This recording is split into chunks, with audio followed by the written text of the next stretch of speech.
If you had a job where you come to work and people clap for you, it would change your entire mood.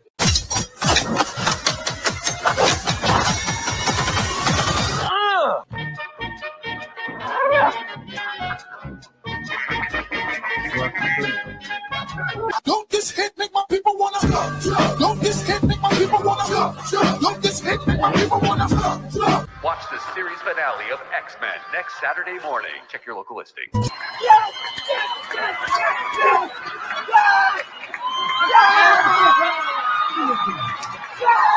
the hell going on? Oh, we heard tale of a party.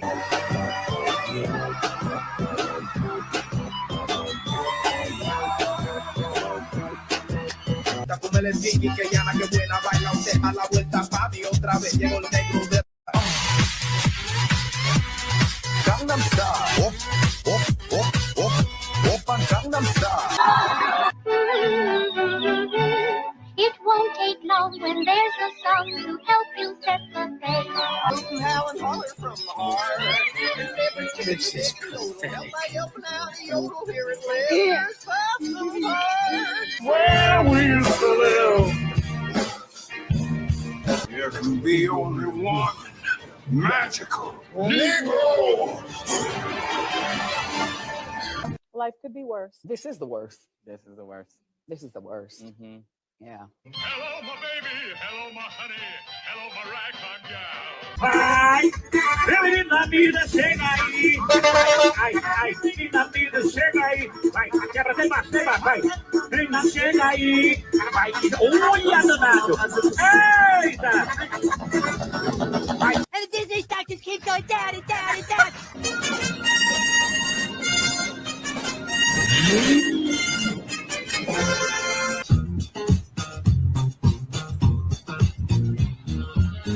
I'm bag of pixie dust.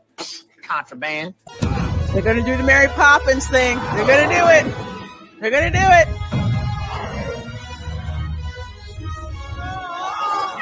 Yeah. Magic mirror on the wall. The fairest one of all.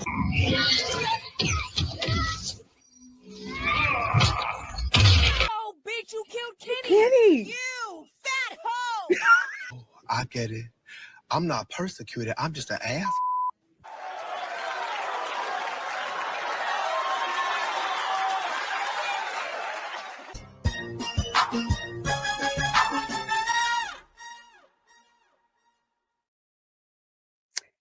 Well, hello, everybody. And I love it when StreamYard decides to lag on me.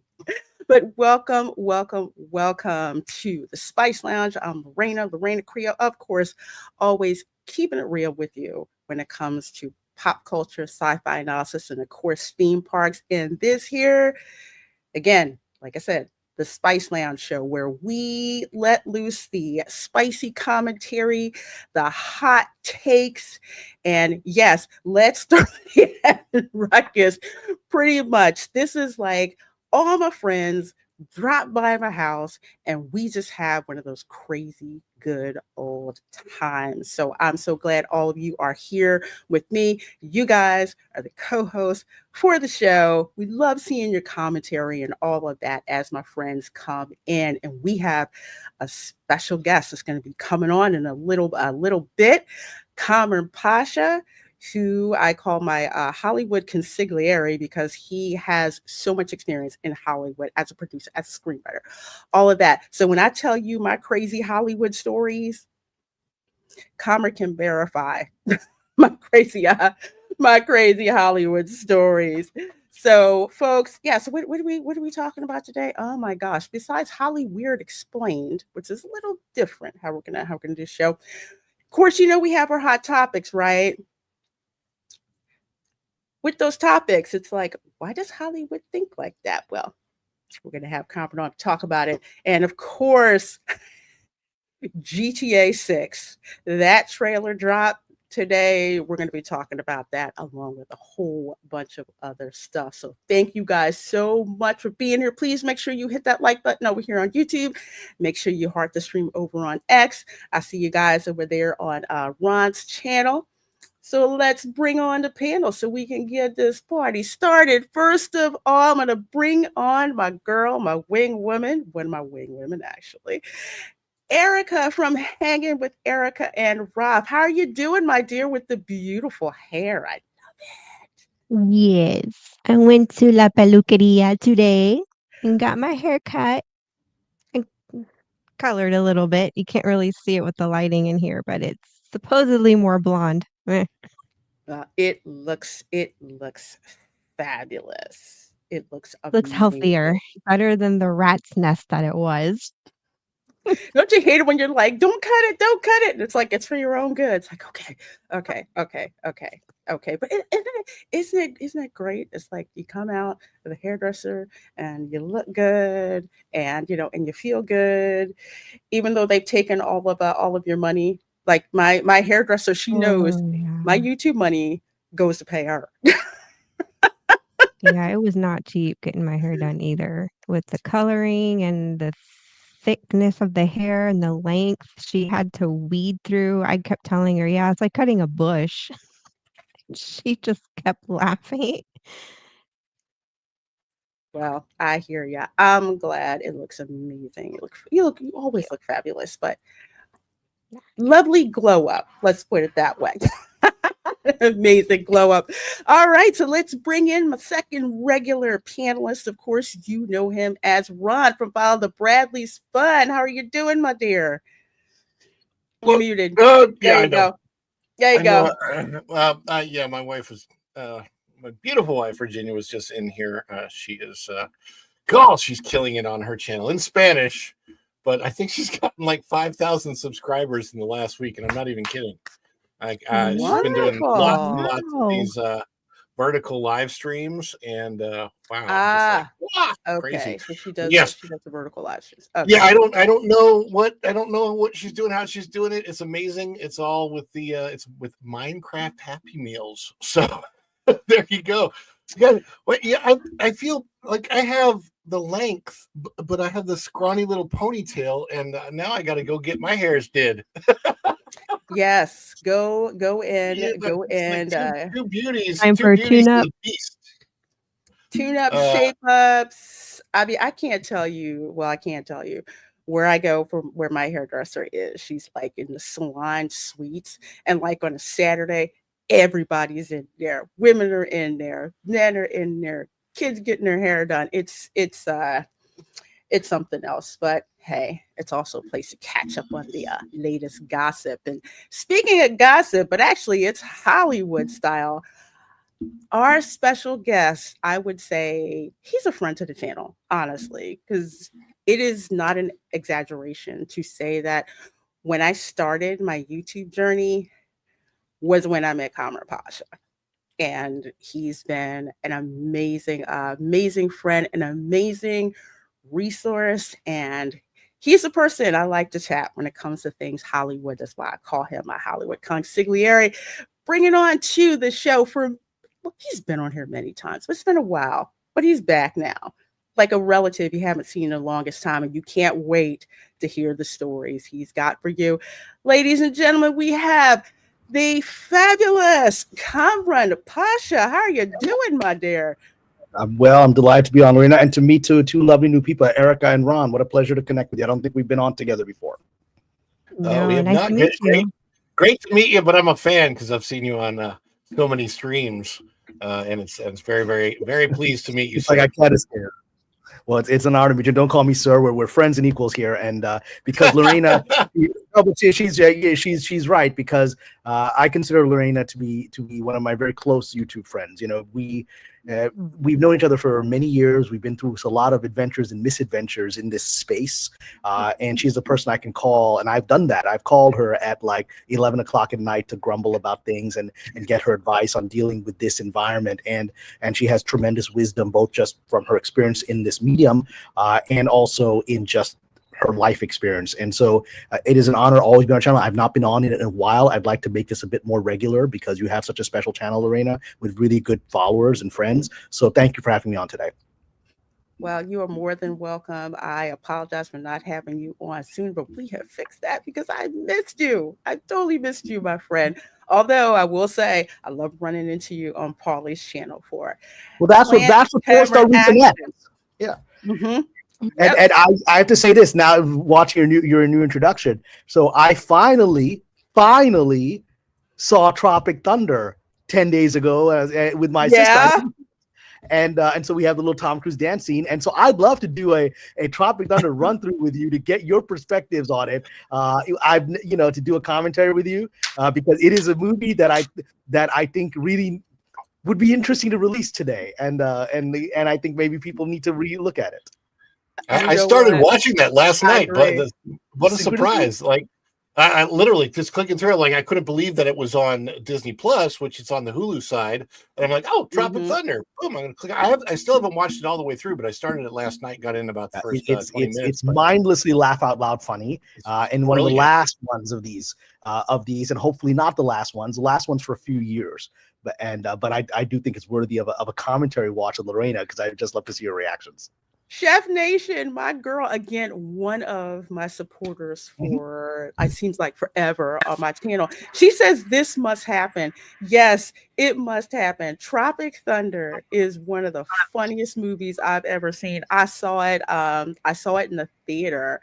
I think it came out not too long after. You saw it in the theater? So I can't even imagine what it was like in that first time in that theater where people were probably just rolling on the ground.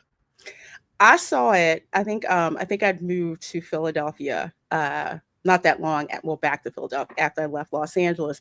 So I'm in the theater and I'm laughing the loudest because I'm a fresh LA refugee and I'm laughing my because we've met all of these people. People don't understand. It's only one step away from reality.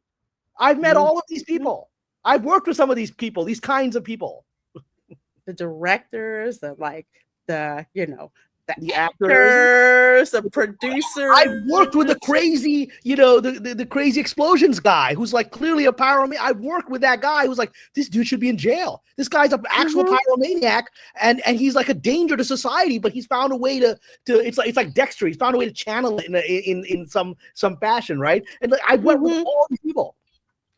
And the method actors, like, first of all, Robert Downey Jr., that's freaking funny. I don't know any black person that was offended. We were laughing our ass off because it's not mockery of black people. It's mockery of white people. That's what it is. It's not blackface meant to mock black people. It is meant to say this is the racism of Hollywood, and you and I have talked about it. The racism of Hollywood people that talk about how racist they aren't, right? And of course, with this dude, it's obvious he would do anything for a role. This would made it even crazier. But yeah, we are gonna. Oh my gosh, we're gonna have to schedule. We'll have to organize that. Maybe we can do a whole group here. Yeah. Yeah, I think we're gonna have to record that, and I think we're gonna have to have our channel members be the live studio audience because dang it. And I should comment because I was backstage. Erica, your hair looks lovely. So dudes don't generally comment on hair. I've learned over time to acknowledge women's hair. This is something that I as a man have finally learned. So it looks quite lovely. Ron, I'm not sure if you figured that out yet. It takes a really long time for men to figure this out, even in marriage. It's really not something we think about.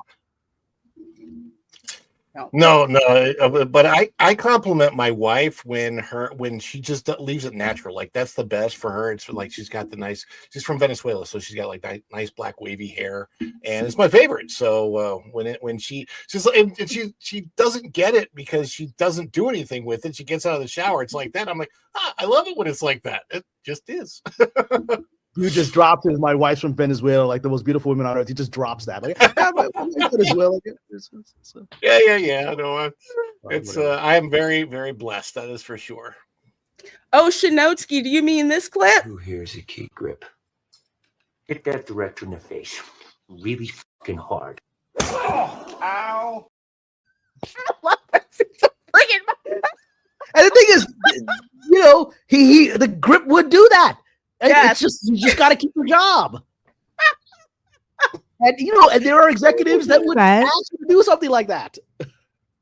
I've never seen that movie. I never even heard of it. Okay, so now we have to do it with Erica. We have to do a watch with Erica. So you have no idea what I had only seen memes and clips, and I finally sat the movie with I was actually in Pennsylvania. I was with my sister in Pennsylvania State College, and I sat down and I was just tears crying. I couldn't believe that I had missed this movie in the theaters. We all got to watch it because man, Tropic Thunder, that one. Whew, was it one that just didn't get advertised a whole lot? Now we're no, you're very young. You were like in elementary school when it came out. We were in Japan, actually. Where were you in 2008? It's a 2008 movie. We were in Okinawa, transferring from Okinawa to Georgia. My husband was in the Air Force, so and we're still kind of in the military. Oh yeah, maybe you're spies. I get it. When people do it, they're spies. Yeah. That's what that feels like it. But yeah, it was a big thing. Reina knows what I mean. Over here. Yes, I do. That's why I mentioned Stark Industries when I talk about who I used to work for. Yeah, but there was a lot of if you have been in Japan, it is set in Vietnam, so there's a lot of interesting commentary about stereotypes of Asian people. The whole movie is about mocking the stereotypes that we have of these communities. It's not about embracing those stereotypes. It's about showing us that we have these dumb stereotypes, and it's very funny. Oh, I love it. As Cubans, we love to make fun of everybody, and no one is yeah, that's all we need is a refreshing can of that sweat. Okay. Oh my gosh. Let's welcome you guys into the chat. This is why I love this darn show. I just like having fun. I don't like to do the doom and gloom all the time, but I just like to have fun. And it's so fun. Let's see. Wish Fairy says, I'm ready. All right. Oh, I love your avatar. I love your avatar. Why am I thinking of the Little Mermaid animated series when I see that? It's so cute. There's DJ Knight there. Sounds spicy, Lorena. Well, it's always spicy here. Snort Poopus, one of my amazing mods, says hello, humans and other critters. The polar bear from Pinellas County, and we cannot wait for GTA 6 to come out because it's got so many Florida man stories in it that we're gonna have to verify. Because it's gonna be, oh god, I can't wait. Wait, we talk about trailer's hilarious. Mark Daly is here. Hello, my dear. Greetings from the Panhandle of Florida, aka South Georgia. Yes, indeed. Happy belated Cinco de Mayo. Made homemade fajitas for the occasion. All right. I'm glad you did. Homemade fajitas. I love fajitas. You want to know why I love fajitas? Because they are flour tacos and not corn. Yeah. What? No. I like both. I don't. I don't. I blame Cuban cuisine. Or, I've had Cuban. I love Cuban cuisine, but I don't remember fajitas on the menu. Is that a big Cuban part of culture?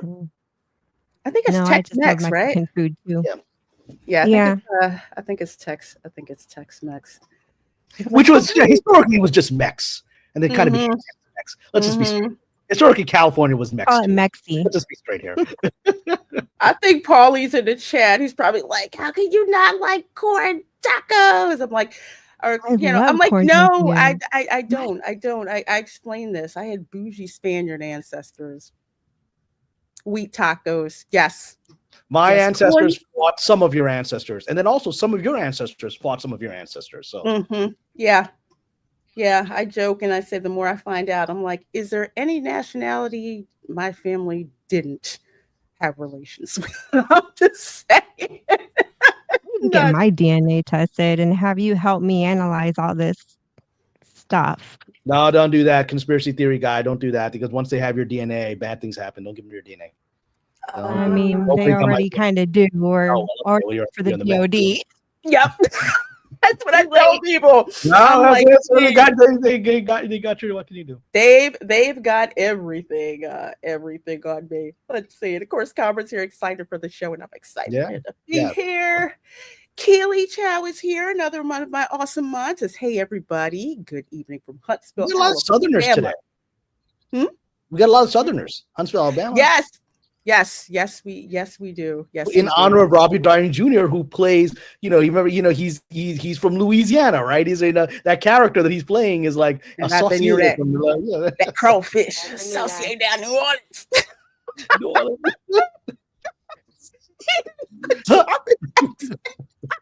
No, the reason that movie works, all of that works, is because they have a black man in the group going, "What's going on here?" And that it wouldn't work without that. So, my favorite scene.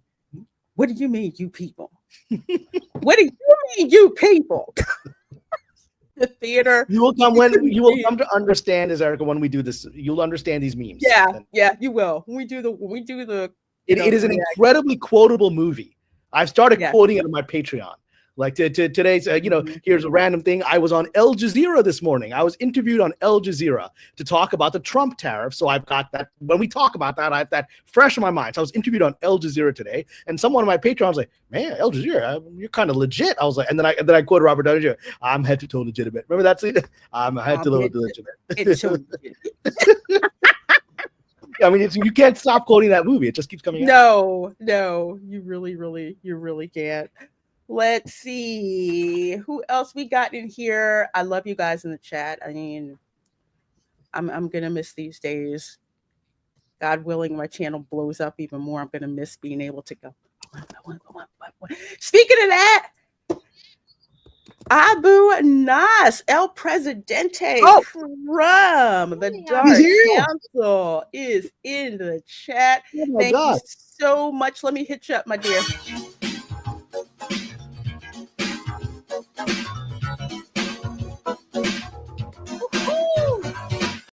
Another one of my favorite movies. Abu Nas for $10. Thank you so much, my love. I miss Abu Nas. I haven't seen him in years. We stay in contact. He's my fellow Muslim brother. Any Eid holiday, I get Assalamu alaikum from him. And so it's Assalamu alaikum, Abu. It's wonderful to see you. He's an incredible guy. Not doing as much on YouTube as when we first met, but I think he was one of the first people I think I met. I think I met him before I met Lorena. I think so. I think you're correct with that. But he's great. He's really kind-hearted and a great artist. If you haven't seen his art, he is kind-hearted. He is amazing, and I tell you, he's given us some of the best laughs. Abu, I'm going to do it right. Do. I'm trying to figure out. You have one of his memes. Which one? Do you have the one when he throws the book over the shoulder into the river? You have that one? I don't have that one, but let's see. Because he was mocking. Abu and I became friends over our hatred of The Last Jedi, and he did this like commentary where he just mocked Ryan Johnson's thing, and he that whole stupid throwing the lightsaber over the shoulder. So he goes and he gets like the novelization and he goes to the river in his town, and he just throws it over the shoulder and films it very dramatically. So the novelization, that's Abu. That's his sense of humor. I'll do this one. Really good. This is from way back in the day. Oh, wait, no, you have to fight. You have that one where he didn't know you were black. You have to have that one. Yes, I do. Abu didn't know you were black. I will never get rid of that one. Check it out. Only works if you ladies were black. So what the heck am I? You're not kidding.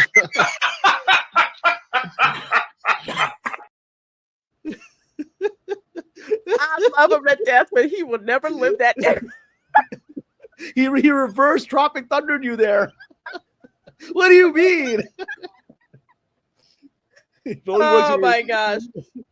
I tell you. Hello, the only black person on this stream.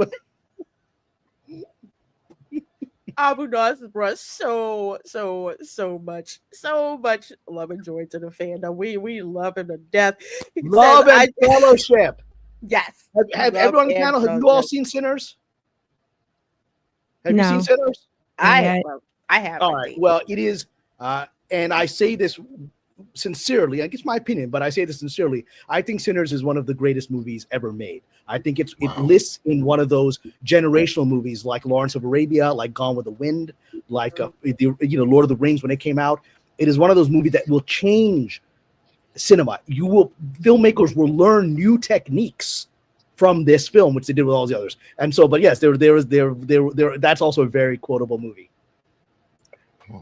I have to watch it now, even though thrillers tend to scare me, but Well, this is the thing. It is, when I say Lawrence of Arabia, I actually took a friend of mine who's a producer. I've now seen it 3 times. I plan to see it 4th time this weekend in IMAX. That's how much I love this movie. And so I took a producer who was a friend of mine because he's like, I hate vampire movies. I hate scary movies. And I said, trust me on this. I took him there. And it is, when I say Lawrence of Arabia, I'm not using that analogy falsely. The first hour is a historical epic on life in the Black South in the 1930s. It's just first hours. It's so interesting. You could just make a movie on that. And then the second hour, vampires come into the situation after you fall in love with all these characters and this town and these people and their dramas. And suddenly the vampires add this new element. And it is so magical a film.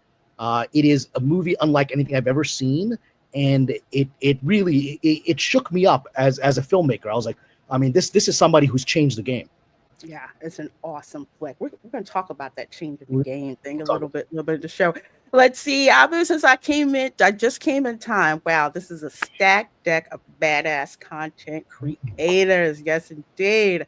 I'm having my dinner right now, listening in. Love my Dark Council producer, and so burn Hollywood burn. Thank you so much, my dear. Of course, Dark Council, we meet on Fatal J's channel every other Wednesday at 8:30. He's actually having a birthday stream tomorrow at 8:30, so you do not want to miss that. Thank you so much, Abu. I appreciate that, my dear. Oh, so many amazing folks in here. Get this guy, go. I'm trying not to think about the scene with him dancing to apple bottom jeans. I tell you. Let's see. Carol is here. Mama Lugo is here. That's Erica's mom. Hi, Mom. I see you. You. So wonderful to have family. Mm-hmm. My poor sister's like, what are you doing this YouTube crap for? What are you doing this crap for? Get off YouTube. You know, this is not going to help you in Hollywood. She's not wrong. It's not wrong. But she's like, this is going to get you in trouble. She's not wrong about that either. Thank you, Tom, for dropping Kamran's links in the chat. I sure do appreciate that, my dear. Another one of my amazing mods. So many of you folks in here. Oh my gosh, let's see. There's Polly. There's Parley. How you doing? And says, "Gente de mais." I will eat tortilla chips. I will eat them as chips, just not as tacos. Not as tacos. I'm so bougie. Goodness. What if it's a fried taco? Like, you fry the corn tortilla with the meat inside, like deep fry it. I haven't tried that. Not even that. Lorena, have you ever had a taco with the blue corn shell? No. Or the blue shrimp in it? Grits. Y'all are never living down those blue shrimp. Nobody's eating that. That's why they went out of business. Actually, was the blue shrimp. There's the whole. Oh man. Well, first of all, let's see. All right, let's get started with our first topic. 95 of you guys in here between YouTube and X. So thank you so much for being there. Grand Theft Auto 6. Now, I wanted to get into some of this gaming news, of course. As folks know, I'm getting back into gaming after being out of the game for the long time, but Grand Theft Auto was one of those games. I mean, when it came out, I lost an entire weekend playing GTA, and next thing you know, Monday I got to go to work, and I'm like, oh man, were you playing GTA this weekend? Yeah, me too. So this one, which is supposed to be based on Florida Man stories, if you saw the first original trailer, and we're watching, and we did a whole stream, we're like, we did that story, we did that story, we did that story. So supposedly they pushed the release date out, and some people are saying, oh, it's probably because they had issues with the story. I said, no, they probably found some even crazier Florida Man stories that they're like, we got to put this sucker in the game. So I'm just going to run the clip, fair use YouTube, but if it gets struck, whatever, that's why you get here live, inappropriate for children, which it is. And people have asked me if this is Florida authentic. Yes. Seriously, dude, you got some time on your hands. I got some properties with paying tenants. Well, that's why you came by? Just go get me my That's checks. pretty awesome. See you, Brian. Love you, Jason. The boat in the yard. No one blinks twice in Florida. Boats in your car. Chic paint job.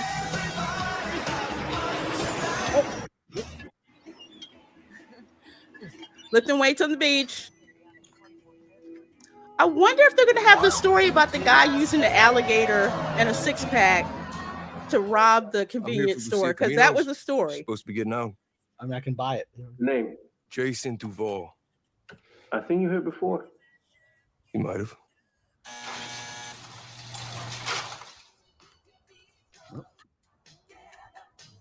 Hey. Hey. Oh, so he got his girl out of prison. But is she wearing an ankle bracelet, though?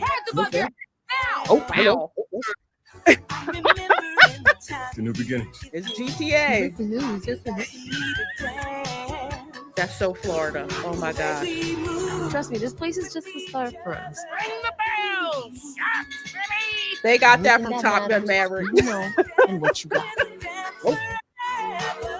It's a lot more skin in this one than GTA 5, which was, Yo, this full effect.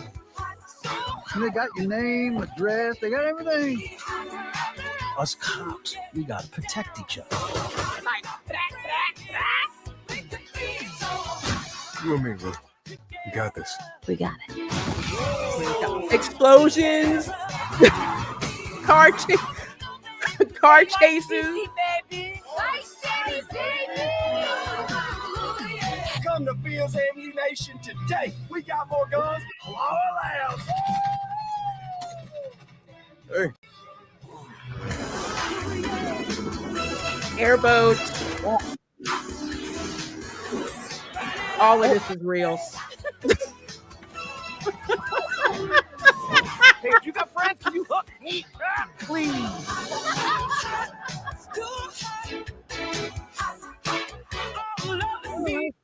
That's more entertaining than a lot of stuff on TV right now. Oh, sorry, Kamran. What? I think that's more entertaining than a lot of stuff on TV right now. I agree. Right. This trailer is, I think, at like how many million? I think it hit. I didn't realize that was a game. I first started watching the trailer because I'm not a gamer. I don't play games, and I thought that was going to be a movie. Okay, it wasn't just me. I thought the same exact thing when I first saw it earlier today. I'm like, is this a movie? I mean, that's graphics are really sound really old saying this, but damn, video games have gotten really we'll say spicy. But hey, I would say for the record, if I was a digital creation, I could have a six-pack too. I was just saying to a friend of mine at lunch today, because she had just come from the gym to lunch, right? And I was supposed to go to the gym right after lunch because LA is all about where you are in relationship to gym, right? And so the pivotal thing is in LA, it doesn't matter if you're rich or famous or powerful. You just have to have a six-pack. If you have a six-pack, every door opens in this society for you. You just lift a shirt and away you're in. So the six-pack is the key. Six-pack and big boobs. Yeah. But I'm not wrong, Lorena. You were there. It's how everyone thinks I'm exaggerating these things. You are not wrong. I mean, LA changed me. Okay.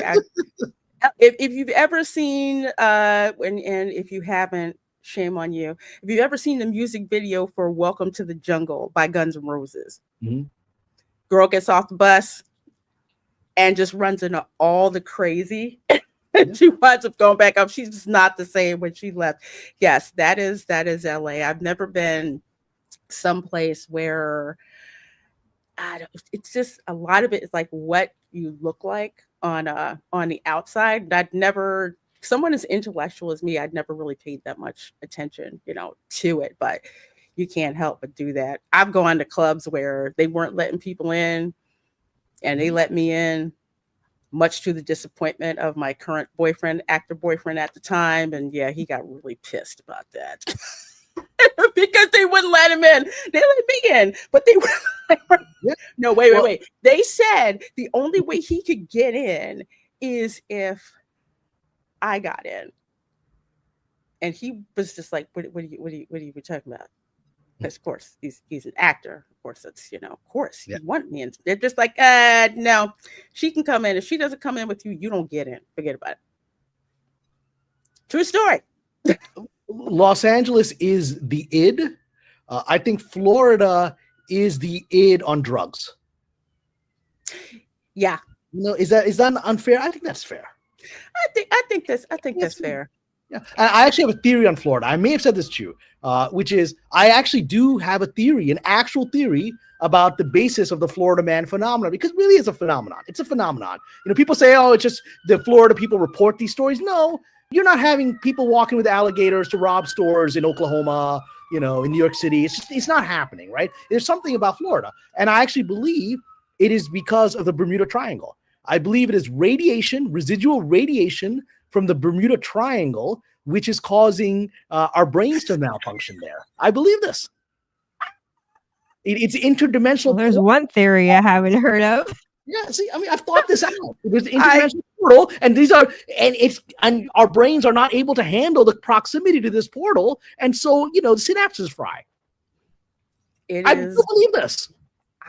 You were definitely. It's all the evidence. There is a Bermuda Triangle. Strange things happen there. It's right next to Florida. Strange things happen there. It fits the evidence. Who's got cops in the background as Florida man on the loose? Not here right now.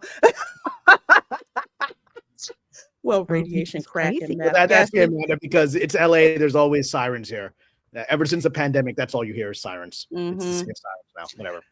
But something to point out, one, the graphics look slick. Now, this is a trailer. I don't think this is actual true gameplay, but by the time this sucker comes out, I'm not surprised if it looked like this. The thing is, look at how many views on the trailer. It's only been out for 10 hours. 4.1 million upvotes to 53K downvotes. Where can you see downvotes? Wasn't that decommissioned? You have to have I have an API extension. Okay. Yes, I have an API after a couple of I forget how they do it, but either way, I have an API, basically a program that goes in the background. What YouTube did was YouTube basically commented out a certain portion of the API, which is an application interface. It's just code that basically is a black box. It says, hey, I need this, give this to me. So that's the extension that I have. I still have the black box that goes in there, finds the downvote, uncomments it, and puts it up there like this. So that's how I can get these down. You've gotten around the Kennedy protection barrier. Yes, and I've been doing it for a long time. Don't piss off the IT folks. It was done for one person in history. It was done for one person. Right? So. Yep. So this is like the opposite of like a Snow White trailer where. Yes, Ron, you were onto something. It is. It's a game. It's the game people have been asking for. GTA, for the most part, has never been a PC game. You play GTA to steal cars, beat up hookers, get money, and do all the stuff that you would never get away with. Wait. Lorena, are you trying to tell me that the females in this game are supposed to actually be female? Yes. No, that can't Yes. be. That's against the wokeness standard.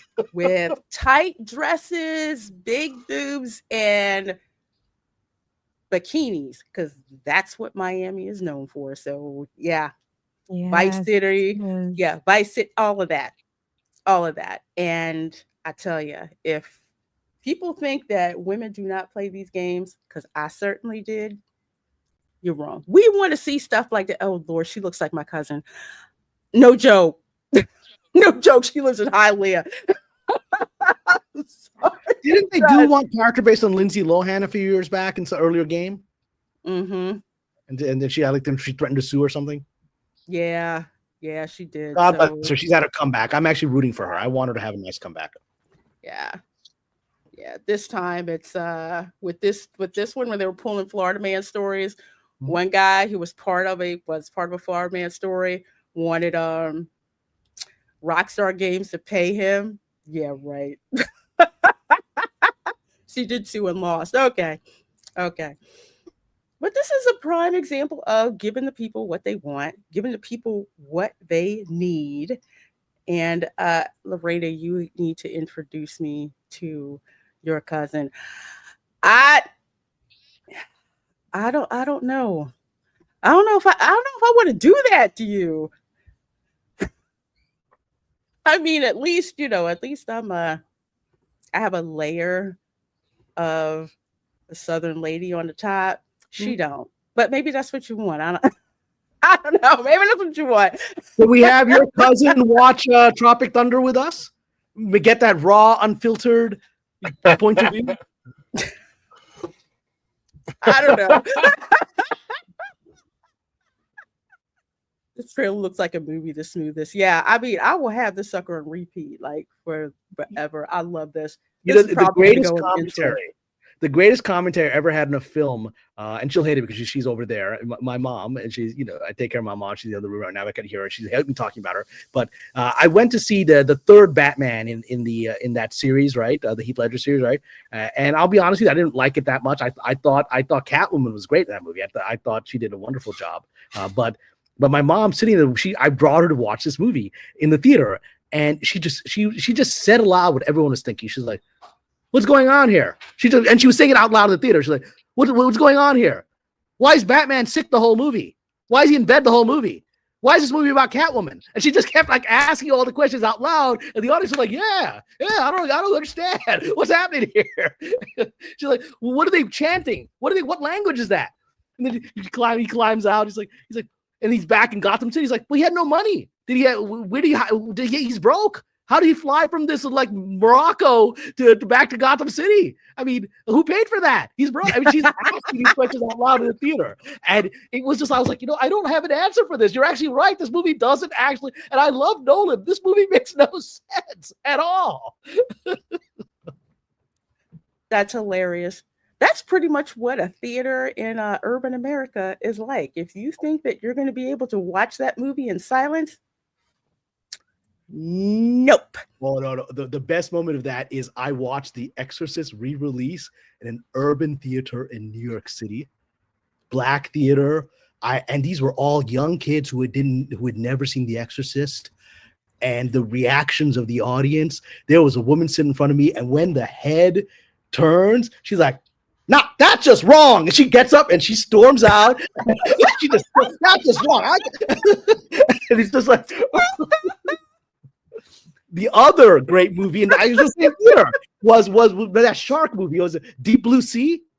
Oh, giant sharks. Watched it with a bunch of black teenagers in an urban theater, and that moment when Samuel L. Jackson is doing that stupid speech, and the kids were all booing, "Oh, shut up, Murray!" And then the shark eats him. The audience just went wild. People were dancing in the theater. I was like, "This is an experience." You have to. Oh my gosh. Hey, Thanatos, Felicia Tosh. This is better CGI than Disney movie.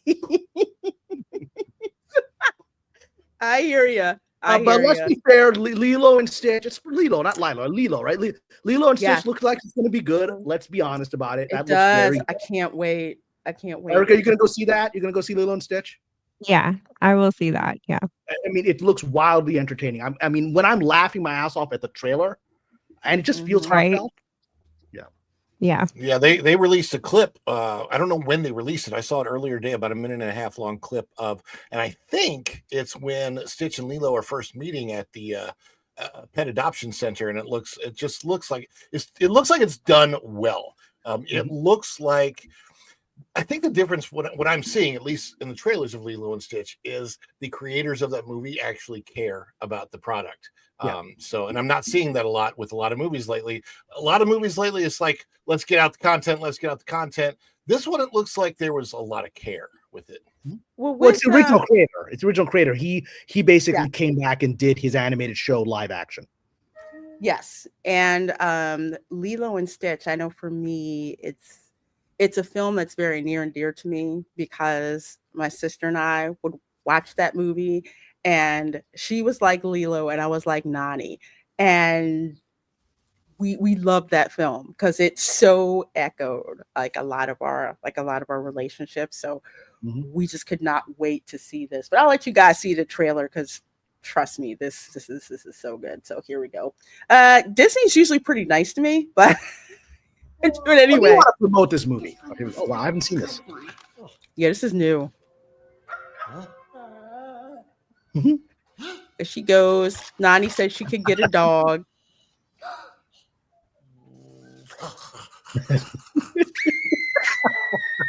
Little girl.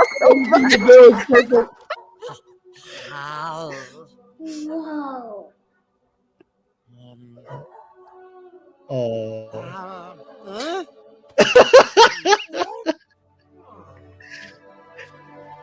And this is so cute. He's like a psychopathic alien killer. Oh, wait. What is that? What's this? Looks like some kind of baby bear that come out of the trash. Yeah, let's put this one back, Lilo. Sweetie. You know, we do have better dogs, like way better. Not better than him. Can talk. Say hello. Dogs no can talk. Dogs can't talk, Lilo. This movie is gonna make so much money. I love this blue booger. And Stitch, the character, moves an insane amount of merchandise at the parks. And this is all a good sign. I know you, Lorena, you and I have talked about for years. We've grumbled about Disney in particular, but we have to give credit where credit is due. This is a very good sign of where things should go. And I think the amount of money they're going to make on this movie and on the ancillaries will solidify that for a lot of people that haven't figured it out yet.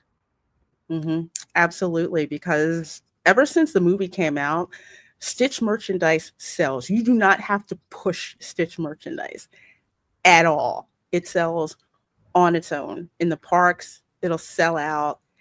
It's on so much stuff. The kids who grew up with it want to watch it. The kids who just been introduced to it. I mean, who doesn't like this little blue alien thing that looks like a dog? It's like, come on. You want to see this. It's great.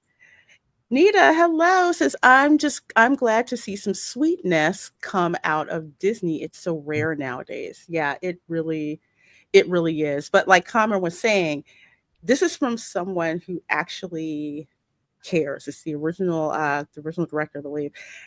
He cares about that. And I think isn't it the same guy who's doing the live action How to Train Your Dragon? I don't know. We should look into that. No, it's Chris Sanders, I think. Yeah, Chris Sanders, because that is another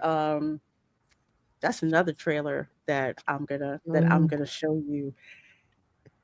I know some people are like, why do we need a live action? And actually, we can kick that conversation off with ask Kamran about that as soon as I run this trailer.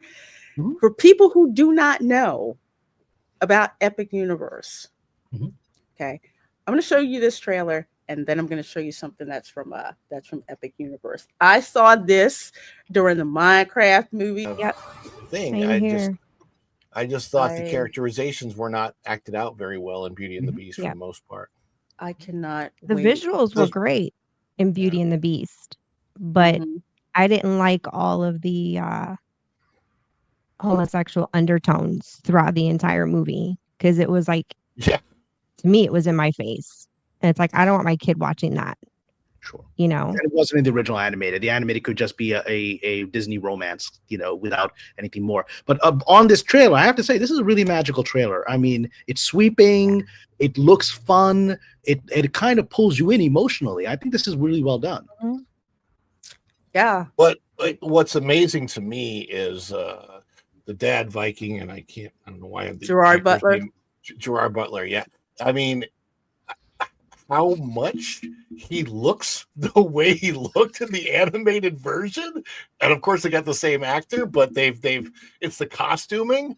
And it seems to me that's all they've done it with is costuming and nothing else. And I'm looking at that costume going, oh my gosh, it works so well. I remember seeing in the animated version the scenes, the background scenery, the shots were beautiful. They were gorgeous, and it was wonderful animation, and some of it actually looked somewhat real. This is going to be exciting, and of course, Lorena, because we were in the park the same day.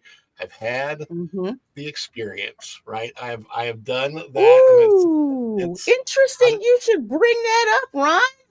How about we take a look at this? First of all, my amazing, amazing channel members, you all have access to this video. I shot it on Thursday. I think that was the first day they allowed people to actually film this show, the Reluctant Dragon show, originally over in Universal Studios Beijing.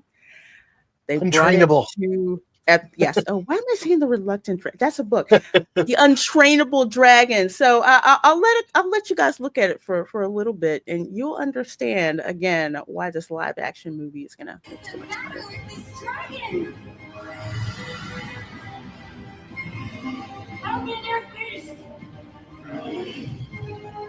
This dragon, yes, this is a huge puppet, and it is insane.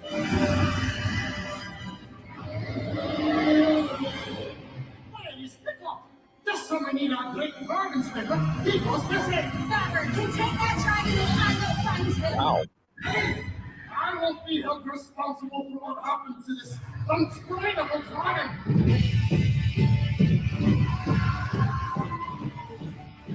So that's physically there. That is physically there. Camera girl, my kid is sitting right next to me. You'll understand why in a little bit. So it's a whole show that they do. The whole theater feels like you're in Isle of Burke. Between the performances, between the puppets, Astrid, who walks around in the park with her dragon, she's in the show. I was very impressed that the same actors that are in the show are the same actors that come out like that. Like when you see Hiccup and you see him out, it's the same Hiccup. And this scene right here, it feels so real. Do you hear that?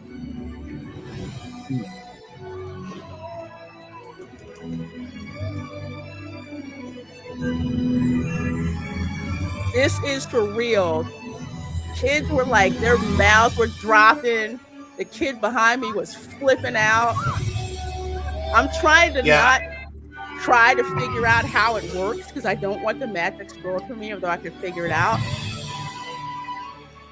But when you first look up and they've got all the clouds, they've got the steam filling the theater, and you see it drop down out of that moment for me, I'm an adult 53-year-old man looking up, watching this. Of course, my brain knows what the technology is, but I started to tear up and I couldn't believe it. I mean, it's just there's such an emotional connection seeing that. Of course, I've just rewatched How to Train Your Dragon a couple nights before, and it is.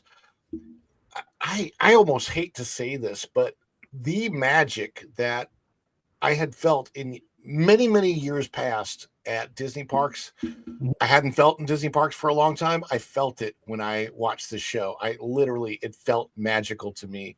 And a lot of Epic Universe was that way. It really did feel like a migration of what was once Disney Imagineering and Magic had migrated over to this brand new Epic Universe park. I don't know if it feels like a new Disney park, or if it feels like the merging of old Universe, like new Universal and old Disney, or something.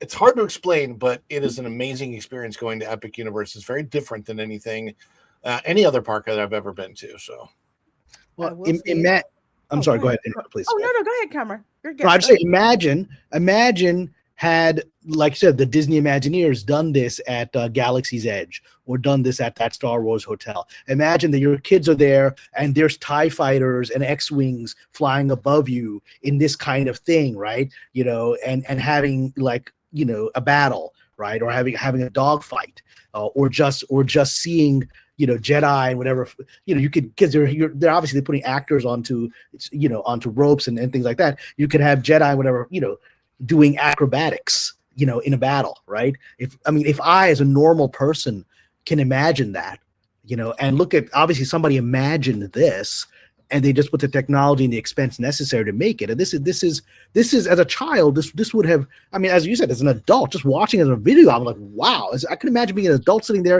and as a child, you're swept away into another universe. Yeah, it is. It's so impactful. Amazing. And Ron, I wonder if you'd agree with this. With Epic Universe, especially with Isle of Berg, the emphasis is on such good storytelling. Mm-hmm. That it's just like, this is something we used to get, all the time. So a question or did Kamran step away? Oh, maybe he just muted.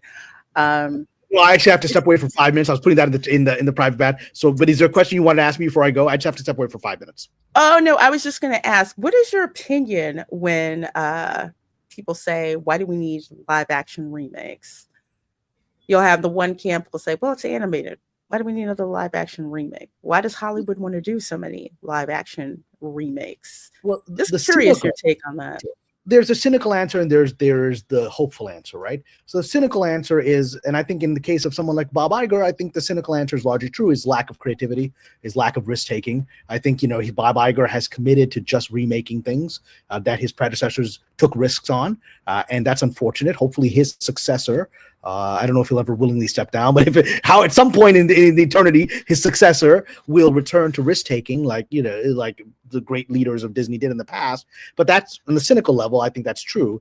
But this is Universal. This isn't Disney. We're looking at a Universal product here. And so on the hopeful level, which is that one would hope that you would take a story that was very meaningful for another generation and present it with the same heart and with the new advanced cinematography abilities that we have. That's the hopeful thing, is that if you could take something that's beautifully done and then advance it, showing the most modern abilities of special effects and cinematics without worsening the story, hopefully preserving the story or improving it. The one example I'll give, it's not exactly in the sense it wasn't, well, yes, there were animated Lord of the Rings. It was very entertaining animated Lord of the Rings I saw as a kid, right? The animated Lord of the Rings thing essentially has most of Return of the King, a part of the Two Towers, right? But the original books, in my opinion, not everyone agrees with this, in my opinion, Peter Jackson improved on those books. I think he took the book, and then he saw that there were certain story problems in there, like Arwen. Arwen was an underused character. And even though these are wonderful books, and he said, you know what, we're going to make Arwen a pivotal character. And he made certain adjustments that I thought would improve the storytelling, along with all the visually stunning thing that he did, right? Which is certainly an improvement on the delightful 70s animated movie that I saw. And so I think he elevated the underlying material and the craft. That's when it's hopeful. Hopefully this dragon movie will do that. From the clip that we've seen, it certainly seems to at least be faithful. And the emotional impact I was having seeing this and seeing it's a human being, so I can really experience and imagine a human being myself, empathize and flying on a dragon, which is every child's desire. That's why we read dragon stories, right? Is to imagine yourself being on them. That's why Game of Thrones, everybody has these things. And this is more epic than some of the Game of Thrones riding dragon stuff that I saw. And so I think that feels like an elevation of the underlying material. That's the only reason you should do that, is to elevate it, to keep advancing it forward. That's the hopeful version. So you got a range. Wonderfully put. I'll let you go. Yeah, I'm back. 5 minutes. 5 minutes. Sorry. No worries, no worries. Let's see. I see so many folks sneaking in here. Not sneaking, but I see ya. I see ya. Let's see. Yes, everybody wants to ride the dragon. That's why they have Hiccup's dragon. No, Hiccup's wing gliders. That's the coaster. Which Ron, I think you rode that coaster, right? Hiccup's wing gliders. Yes. So I rode. Let's see. No, there was I can't remember what the coaster was called. The gliders were like what kind of a ride do you compare those to? Yeah, like you're on a bar and it swings you around, and you can kind of control, kind of like a Dumbo type of ride, in a sense. And then you also do have, and I can't remember the name of the roller coaster that's in there, but there is a roller coaster. There's also the fire drill, which I didn't get to ride. That's the wet ride there. The coaster was great. The coaster, though, I will say this, it is a very reminiscent of Slinky Dog Dash.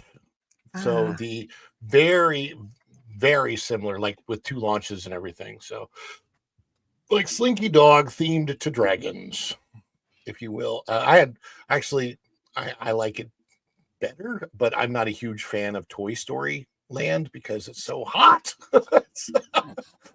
I know. They didn't think about shade. It's just like, whatever. And then people complained, or I don't know how many people got heat stroke because of how crazily hot that it was there. So let's see. Let's skip. Ron, do we have you for a little bit, or do you need to drop?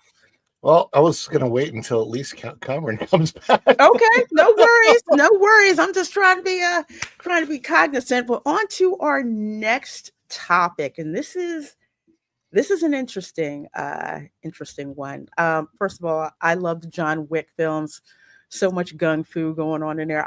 I love the film. So John Wick Chapter 5, this is coming from Empire Magazine, will be really different with a new story. teases Chad Stahelski. So you can't keep a guy like John Wick down. First of all, I'm going to ask a question. Have you guys seen the John Wick movies? I have seen. No, not yet. I want to say, I don't think I've actually watched number 1 all the way through. I've definitely started to watch it for sure, because I saw that he went off when they did that thing to his dog. You do not hurt a man's dog, let alone what they did to his dog. So, yeah, it was, it seemed to me, if I remember the story right, that's like kind of the motivating factor of why he came out of retirement from what he used to do. Yeah, it is. It's part of it with the dog, but more importantly, who gave him the dog in the first place. Yeah. And that's part of it, is that his wife gave him that dog after she passed away. But yes, you don't mess with the dogs.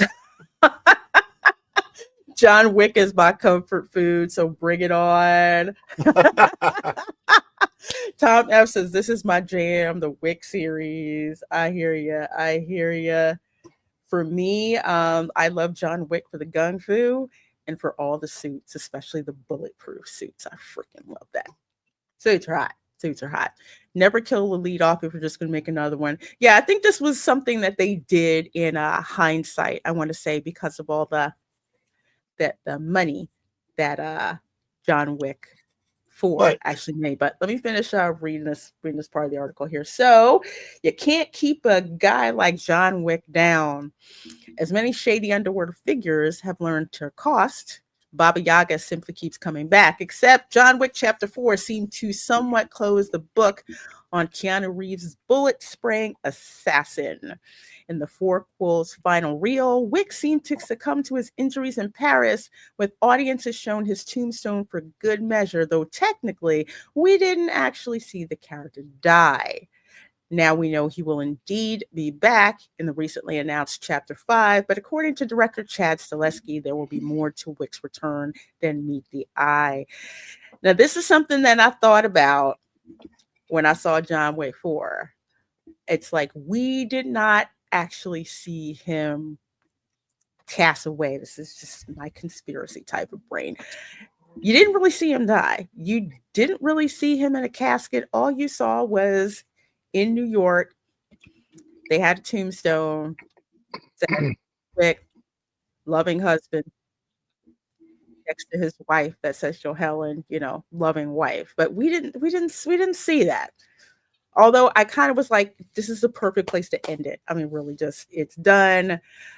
I don't think that they're going to be able to recreate all of this. This is just how it should end. But there is a way for them to write their way out into a sequel. So the saga of John Wick was pretty wrapped up. He admits to Empire. Of course it was.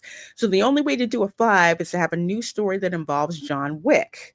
It's not a continuation with the High Table. John dealt with his grief. It will really be different. Everybody will see the trailer and go, holy bleep, I got to see that. Of course we will. It's a John Wick movie. I don't know. What do you all think about we saw Nick Fury's tombstone, and so did Nick Fury. So, yeah, I mean, you can fiction you can see a character die and still bring them back if you really want to. There's always ways that you can retcon that with there's a body double or this or that. That's honestly, fiction it's super easy to retcon it. Of course, thank goodness it's not with a multiverse, because I'm so sick and tired. Multiverse stories are so overdone, and I'm like really not looking forward to anything coming out of Marvel, because everything coming up has to do with multiverse. And I think it's pointless, because if you have infinite universes you can pick and choose from, there's no stakes. And there has to be stakes for a movie to be interesting. Did you see Thunderbolts? No, I'm going tomorrow. Okay, well, I don't want to spoil it for you, but something happens at the end of the movie that made me feel like so were there really no stakes. So and I don't want to take that away from you, but you might want to drink some coffee or something before you go, or take your be on your way in, have that with you, because otherwise there is a very good chance, no matter what time of day you see it, you will want to fall asleep for the first hour. It's just really, I'll really be all the slow. way in the back of the theater with my free popcorn and drink. There And you like, go. how the heck am I gonna, on my phone, because nobody's gonna see me probably back there while a minute. But yeah, the whole thing with stakes, because that's the other thing. John Wick 4, it did have stakes in it, and I'm sorry if y'all haven't seen it yet, but when Clancy Brown basically said this is all concluded, that was, at least to me, that his business with the High Table had been concluded. So I don't know where they're going to go with this. I'm guessing they threw enough money at Chad Stileski to write John Wick 5, because when 4 came out, he was like, look, we're done. There's just no coming back from it. John Wick is dead. I'm guessing they get enough money, because there's the ballerina spinoff, which I'm probably going to go watch, because yeah, I love the John Wick universe. So I'm probably going to go and see Ballerina. For folks who don't know what Ballerina is, Anna de Armas is going to be in that, and that just shows her in the John Wick universe. I don't think Keanu Reeves is in that one. So there's Ballerina, plus there's a Kane spinoff movie that's coming with Johnny Yen in it. This franchise prints money. And it prints money for 2 reasons. One, first of all, you've got like the action hero.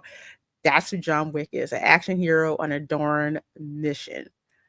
And at the crux of it, it's all about love for his wife, who died of cancer. He left the game because of his wife. He left the game, buried all his guns and gold and stuff under, I think, like a foot of concrete or something like that.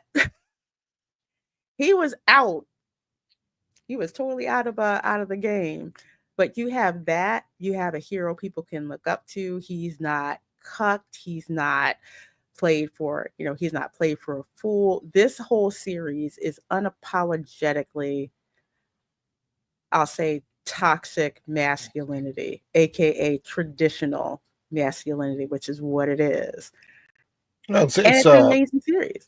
It's also somewhat of a throwback to those like late 80s, 90s action hero movies, which I always, you love those movies because you've got somebody that you can solidly root for, and usually a villain that you can solidly root against. Well, I don't like the sympathetic villain. I'm so tired of movies. It's a trope that's happened in movies the last decade for sure, maybe 15 years. The sympathetic villain. We need to understand why the villain has become so evil. And I'm like, because they're evil. Because there's good and there's bad. It happens, and that's the way things play out. But it's the other thing about Keanu Reeves, just as an actor, I will say this: he's one of those actors who just is never really surrounded by controversy. And I always think of him as the guy that gave up his seat on the New York subway and somebody was like quietly filming it and nobody knew. And I've seen the video. I don't know if you've seen the video, but like there's this video that's out there of like Keanu Reeves realizing that somebody else was more in need of to sit down than him, and he gets up, lets the other person have the seat, then stands up, holds a pole. And I'm like, you know what? It's really great to see somebody like this, somebody who's like that superstar status, live his life as like a normal person when he's out in society. And I'm very appreciative of that kind of a thing. Yeah, he's been in the game a long time. And outside of John Wick, one of my other favorite characters, there's actually two. One, Shadow. You got to see Sonic 3. He has Shadow down. I mean, he's awesome. He's awesome in that. And a movie called The Lake House. Oh, The Lake House with Sandra Bullock. Yeah, it's based on a Japanese, I think like a Japanese film, but it's a romantic film. I'm a tough chick, but man, I had tissues watching Lake House because it was oh my gosh, it was so good. I'm not gonna spoil it. You got to see Lake House. Perfect date movie. Then again, so is John Wick. Hey, Kamran. So I'm sorry I missed some of the Wick analysis. So is this so to catch me up because I haven't read this? Is John Wick alive again, or is this some kind of like prequel story? It sounds like he's alive again because in John Wick 4, you saw John Wick 4, right, Cameron? Yeah, I enjoyed it very much. Okay, yeah. So John Wick 4, of course, he said, he was all shot up. He said, "Take me home," and he's, hallucinating about Helen, and we think that he dies. We do not see a dead body. We just see a gravestone. We just see a gravestone. So it was kind of like that area of if they wanted to bring him back, they could break that part in there. But I kind of wanted to end there, but it's like, but if they did, they would have to do something really good. And I remember when John Wick 4 first came out, Chad Stileski was like, "Nah, we've got the series wrapped up. We've got it wrapped up." Nope. And when somebody told you how much money you're making, I mean, that's like, I mean, I have faith in these people because they made consistently good films so far. Like Terminator was the thing. It's like, we can keep making money on this. It's like, no, stop making money on this thing. Stop. You're hurting it. Stop. Just stop. Right. Just let us have what we had and don't make it worse with each thing. Yep. And Mark, yeah, you got it. See, this is my thing because we used to say this by Star Trek too. No body, no death. That's also true on soap operas. That's true on soap operas. As a kid, I would love to watch like All My Children and One Life to Live. Whatever. Young and the Restless. Whenever the character is dead in a plane crash, they're coming back. Coming back. Melrose Place. Even though they dumped Dr. Drake Ramori down an elevator shaft. But no, one of my favorite ones, I think it was one of my favorites was One Life to Live. I think one of the characters that came back was actually not the real guy. He was a villain who plastic surgeryed himself to look exactly like the other dude. So it's just like, I was like, but they were different heights. They didn't really go into it. It was a face-off kind of thing, right? And so I was like, I love soap operas. I enjoyed them. I enjoyed them. Kamran, I got to tell you, one of the traditions in the South, and Erica can back me up on this, is the soap opera. My grandma, from like 12 to 3 o'clock, when I would visit them in nowhere, Florida, I would help fold the laundry with the laundry, and all they would do is watch soap operas from 12 to 3. Young and the Restless, Bold and Beautiful, As the World Turns. You could not turn the channel. No. It's like, I got to watch my stories. And I'm like, why the heck do I want to watch? I don't want to watch cartoons, but I couldn't till 3. But as I got older, I'm like, this is some dang good storytelling. And I'm like, wow, they know who works with who, what romance works with who. No, we can't do that because remember years ago, the fans didn't like it when we put so-and-so together. Soap operas got some good writing because it's like, they have to write it so you come back. Because that's the thing. They want to get you hooked to come back. Is he really dead? Is Victor Newman really dead? I mean, the car blew up. All we found was the VIN number. We think he's dead. We didn't see him crawl out, get saved by some blind chick in Kansas. We didn't know. We thought he was dead, but turns out you just explained to me why.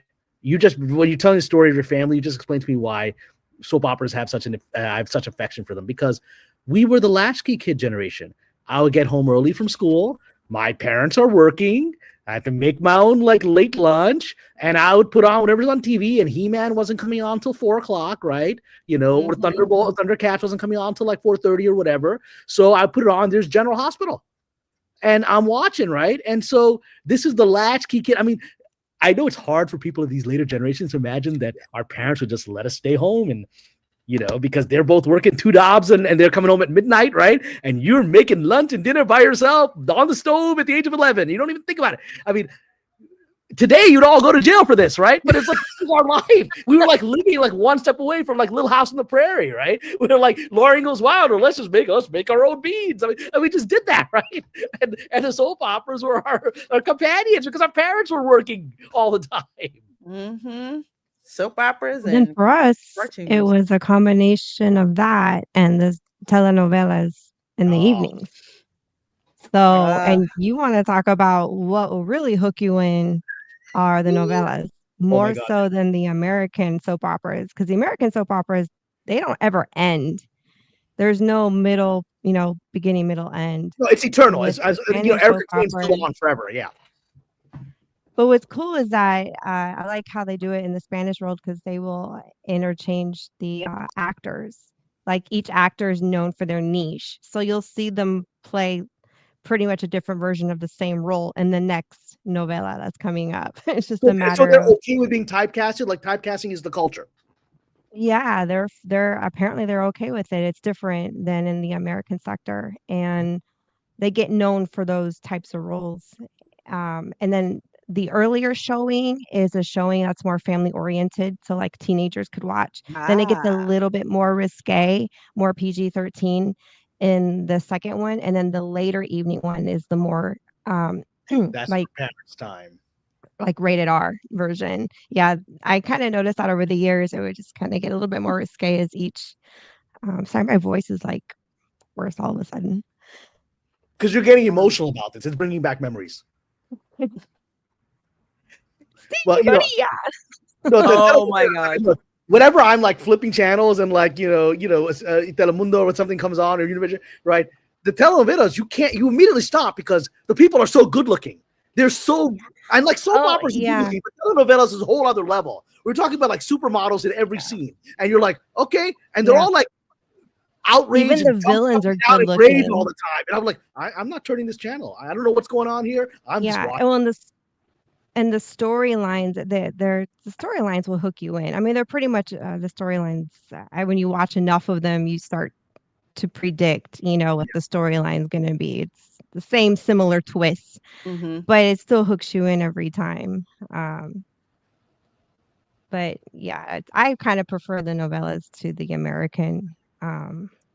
But yeah, but Lorena's right. The whole the South with the soap operas. Yeah, my mom was definitely. She was one of those Days of Our Lives. She loved Days of Our Lives. Oh my gosh.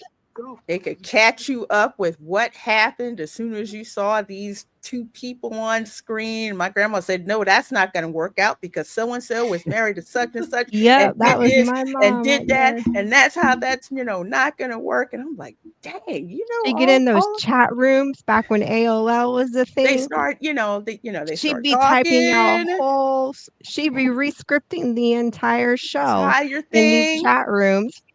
She'd sit there for hours just typing away at this is what they should do with this character and this plotline. And they need She to just change it. And it's just like, yeah, some of us, like when we got older, it's like we're working, we can't watch soap operas during the day. So what do they come up with? Stuff like Melrose Place. I had to watch those. But kind of like what Erica was saying about the telenovelas, I loved watching them. But K-dramas, that's a black hole. I I can haven't seen a never K-drama yet. oh my I gosh, heard they're girl. good. I have not seen Oh, one yet. I got a couple to Okay. recommend to you. There are some good ones. The people are like good looking. They have like all the all the stories and everything. Like for some people, Squid Game was their gateway drug into K-dramas, but the variety of them is just it's something else. It's so so All good. right, Are you talking about Korean? Yeah, Korean dramas. Yeah. Yeah, I'm in one. Which one are you watching? I'm you in in one. one? I'm in one. You're Yeah, in I'm one? in the hotelier. I'm okay. very. I have a very very small, very small like bit part because they were filming in Las Vegas, and at the time I was acting, my agent called me and said, "Just go to this place and be on the set at this time." And I'm like, "Okay." So I show up, and they throw me a line to give. And for years, I had not seen it, and I found my scene the other day. On YouTube, and it was wild. I was like, I really am in this show, Hotelier. I've been telling people this for the last 25 years, and now I can finally prove it. So, that was funny. And Days of Our Lives is my connection. My very small connection to that is the only soap opera that I've been on the set for. But I was just touring, so it wasn't a big deal. Well, if you want a good K-drama to kick off with, watch one called Business Proposal. It's like a romantic comedy type of K-drama. This guy who's like a Is that on Netflix? CEO. Yes, it is on Netflix. Okay, I thought I seen that title. I'm like, why does that sound familiar? Okay. Yeah, it's on Netflix. This guy who's like a CEO. His grandfather wants him to get married, but he's like, "No, I'm too busy being CEO." And his grandfather's like, "Look, I want great grandchildren. So I'm going to set you up on all of these blind dates so you can find somebody to get married to." So this one person he's supposed to have a date with, she doesn't want to go. So she sends her crazy girlfriend to go instead. Apparently, her girlfriend's thing is going to dates she doesn't want to go to and pretends like she's possessed and all kinds of other stuff that's going on. What? But she meets this guy and she's just like, "Oh my God, he's hot." So, but he doesn't think she's who she says, that she is. It is so funny. I think it's like 25 episodes. It's hilarious. You'll love it. It's so much fun. So much fun. The first K-drama that I ever encountered was, so I worked in China some years back, right? So on my flight to Beijing, which I was excited going to Beijing for the first time. So I'm I think it was Air China, whatever the airline was. I'm going there, and so I'm like going to China, and then then I see everyone around me is watching the same show. I can everyone I can see on their back of their seats. Everyone is like obsessively watching some clearly Korean show. So I asked me, "What is that?" And they're like, "Well," they tell me what it is. So I press it, and it is a show called My Love from the Star, which is the woman discovers that her handsome neighbor is actually an alien who's been living in Korea for 1,000 years, who's like crash landed in Korea and took human form and has been living there. And you know, and she's like a hot actress, and she just doesn't understand why this like sexy neighbor isn't into her because he's not human, right? And he's afraid to have human contact like that, right? And I'm telling you, I couldn't stop watching it. The entire flight to Beijing, I'm like, I must watch this K-drama. This is so. I mean, this it sounds ludicrous, right? Next one. Back to, like his life in like some village in the 12th century and whatever. I'm like, I must watch. And the people are so good looking. I mean, the Korean people are good looking people. I was in Korea for an extended layover last year for a flight to Malaysia, and I didn't want to leave the airport. I'm like, this is like ridiculous. This is the most attractive country I've ever been in. And then you're watching the even more attractive version of people on their K-pop. You're like, what is this place? Sorry, I got like a high sign. They're so much fun, and I absolutely adore K-dramas. It's something that it impresses me just how well foreign television and movies have with their storytelling. Ron, I know you have to split. So do you have anything to ask Kamran before I outro you? I don't know. Not that I can think of. But it's been great being on with you, Kamran. And of course, again, with Erica and Lorena, as always, thank you so much for, letting me be here and hang out with y'all and talk shop. It's fun. He just wants to go back to his beautiful Venezuelan wife and have that incredible Venezuelan food. I mean, I get it. There is food. My mama is here tonight as well. So, so we've got, I see her in the chat. Always have good food around. So absolutely. Thank you so much, Lorena. You're welcome. Daily Dish 9:30 every morning, Monday through Friday. For those who are in the chat, if you want to see, if you're up and about and you want to see a morning show, I will be there. Sounds great. It was a pleasure meeting you. I hope our paths cross again on YouTube and on this channel. Absolutely. We'll see you soon. Thank you. Bye, everybody. Ciao. Bye. Well, folks, please do make sure that you go ahead and subscribe to Ron and follow the Bradley Spun. Awesome channel. I love having him on the show. Yeah. Wow, we have like 120 of you folks watching between YouTube and X. So thank you so very much. Please make sure you hit that like button. Make sure you check out Kamran's Patreon and also his website. So we got those links in the description box of the video. And Tom has been dropping the links as well. A couple comments I want to get to. Hey, Polly.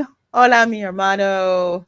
And I believe I saw Bosco's scenario earlier. I'm so sorry, honey. It just hit me. Good seeing you guys, Scar. Chad reshoot a lot of Ballerina and is doing Highlander with Cavill. I know. I cannot wait for the Highlander movie with Henry Cavill. Oh, you know what? That brings me to a question that I have to ask you, Kamran. I don't get, and this is just me. I mean, I am not a DC person at all, but when I saw Black Adam and they had that post-credit scene and you saw Henry Cavill in his Superman, I'm like, this is going to be great. He's going to be in the next Superman movie. Nah, turns out that that's gone forever. Yeah, that it's gone forever. So I'm just curious. It's like, why do that? And then kind of like throw everything out and we're going to start all over again with James Gunn's Superman universe. It's the standard thing in Hollywood in any kind of regime change, because that's what was a regime change. James Gunn, which is very unusual, a filmmaker took over a studio. I mean, all directors and even writers fantasize about that. That's really not happened before. You could think Spielberg created a studio, DreamWorks with Katzenberg and Geffen, right? But to actually bring in a director to run a movie studio is really, unless someone can correct me in the chat, I don't think I've ever heard of that historically in Hollywood. And so what he did was, what you would do, perhaps what I would do, is that, this is now my play box. This is now my, toy store that I own. And I'm going to just take out all the toys that I don't like that other people brought in here, and I'll put my toys. And I mean, that's what he's doing, is that he wanted to tell his versions of these DC stories. And to be very honest, there were good actors in those DC projects, including Cavill, who were just given garbage scripts. They were given garbage scripts by that previous administration. And so they, Hollywood, when you have the stink of failure around you, it makes it easier for Hollywood to shuffle you aside. And they did that, and I think they did that somewhat ruthlessly. I am very hopeful that the Gunn's Superman is going to be entertaining. The trailer looks decent. So far I haven't seen anything to suggest it's better than Christopher Reeve. I still haven't seen anything yet to suggest that it's going to displace that. I don't think it will, but doesn't mean I can't be entertained. So that's what it is. Yeah, that's a good point. I mean, I saw, again, it's like I'm not a DC head, so I didn't have really a dog in this fight. And yes, I was very salty about Henry Cavill no longer being Superman. But when I saw the new trailer, and with obvious callbacks to the Richard Donner version of Superman, it's like, this is great that we're getting a hopeful version of Superman. So I'm cautiously optimistic. I'm gonna go check it out because it's Superman. Yeah, I mean, Gunn delivers. He knows generally what the audience wants. He delivers. Is he the greatest filmmaker of all time? I don't think that's the case. I'd love to see Ryan Coogler's version of Superman. I'd love to see that. I think he would change the game on that. But no, it's. I don't think Gunn is like your solid, like that solid Indian restaurant you always go to every week. It's always going to be good chicken tikka masala. It's going to be good. That Cuban restaurant that's always going to have. Do you guys have Kingfish? Do you know what I'm talking about, Erica? Kingfish? I don't know, because we had that when I was in New York. My mom always brought Kingfish from like the Cuban, like fisheries, whatever. There's restaurants there, and I don't know what they call it there. And the Cuban restaurant here has it on the menu, but I don't know if it has a different name in the Caribbean. Kingfish. It might have a different name. I would recognize it probably if. It's probably my grandparents would eat bacalao. I'm sorry, bacalao. bacalao. God, it smells it. No. This is one of my favorite fish, but it's like I think it's high in mercury. I think I think it's a lot like swordfish. The taste is a lot like swordfish. But I don't know. I'm trying to see if Mom would. She's in the chat, but I don't know if she's. Yeah. I've never had Kingfish. Yeah. Or I probably know it by like another. It maybe has another name, but I did see it in the Cuban restaurant here in LA, and they had it on the menu, and I hadn't had it since I was a kid, and I loved it. And it was the same fish. Could it be king mackerel? I don't know. But it's if I heard the name in Spanish, maybe. Because it's a warm water. It's a warm water. Yeah, it's warm water. It tastes a little bit like mahi mahi, but it's not mahi mahi. Whatever. Kingfish. I will find it. Kingfish, Cuban food. I'm going to Google it now. Now I'm obsessed. We didn't eat a lot of fish either. My grandfather would make it for my grandmother. She was diabetic, so her eating fish was healthy. But for the most part, I wasn't really raised on it a whole lot. My dad would probably know, but I don't know if he's listening in. He could be asleep by now. Well, it looks like our person who sent that in. I think when I Googled it, it seems to come up as Spanish mackerel. Like that is Cuban kingfish appears to be Spanish. Oh, okay. I know what that is. I can't stand mackerel. I think that was one of those weird things that my Nana used to make. Was probably those I've never liked mackerel, and I've had it to get it like canned and stuff like that. I didn't like it. I was like, it's disgusting. Oh, Waylo would eat sardines straight out of the can like it was nothing. That's what my see. Here's a funny thing, and I always laugh when Erica brings this stuff up because my Nana would get stuff like that. The sardines in the can. She would eat the sardines. She would eat Vienna sausages. We would pop Spanish olives with pimentos in it like they were candy. Oh no, she would make something called dry olives. What is the most disgusting thing? I love this stuffed pimento. I love those. Loved it. But it was crazy how he would have that. And she would eat sardines exactly like that. And I'm like, that is the most disgusting thing I've ever seen. Yeah, I love them because guess what? Just before I came on this channel today, I had the sardines right out of the can because I love it. I have them like every other day. Disgusting. I love it. You know what I put? I do like Vienna sausages. I'll eat those. Yeah, I can't have those. I don't think those are I'll eat them halal. on. I'll eat them on crackers. I'll eat them straight out of the can. I'll make them in yellow rice and vegetables. No, I just That's a take poor man's dinner. I just put hot sauce on my canned sardines, and I just love it. I'm not eating it out the can. I don't know. My Nana would just like rip the can open. So Like Dan and I would hang out because she gets it. She gets it. She's from the hood. She understands. Don't get better than that. It don't get better Yes, than it's very rough, very oily and fishy. I didn't like mackerel. Then I mean, the internet just keeps telling me that's what it is. But all I know is that it's what I love it, and maybe I'll go to the Cuban restaurant and ask, what the hell is this thing? Like, what do other people call it? Tempoyak. That's fermented durian. Oh, I don't know what that is. I just typed it. I found CaribbeanPot.com has a curry kingfish recipe that I gotta try this now. Oh my god! Kamran, bacalao is codfish. That site. I have made so many dishes from that site. So you know Caribbean Pot. You know this. I know Caribbean Pot.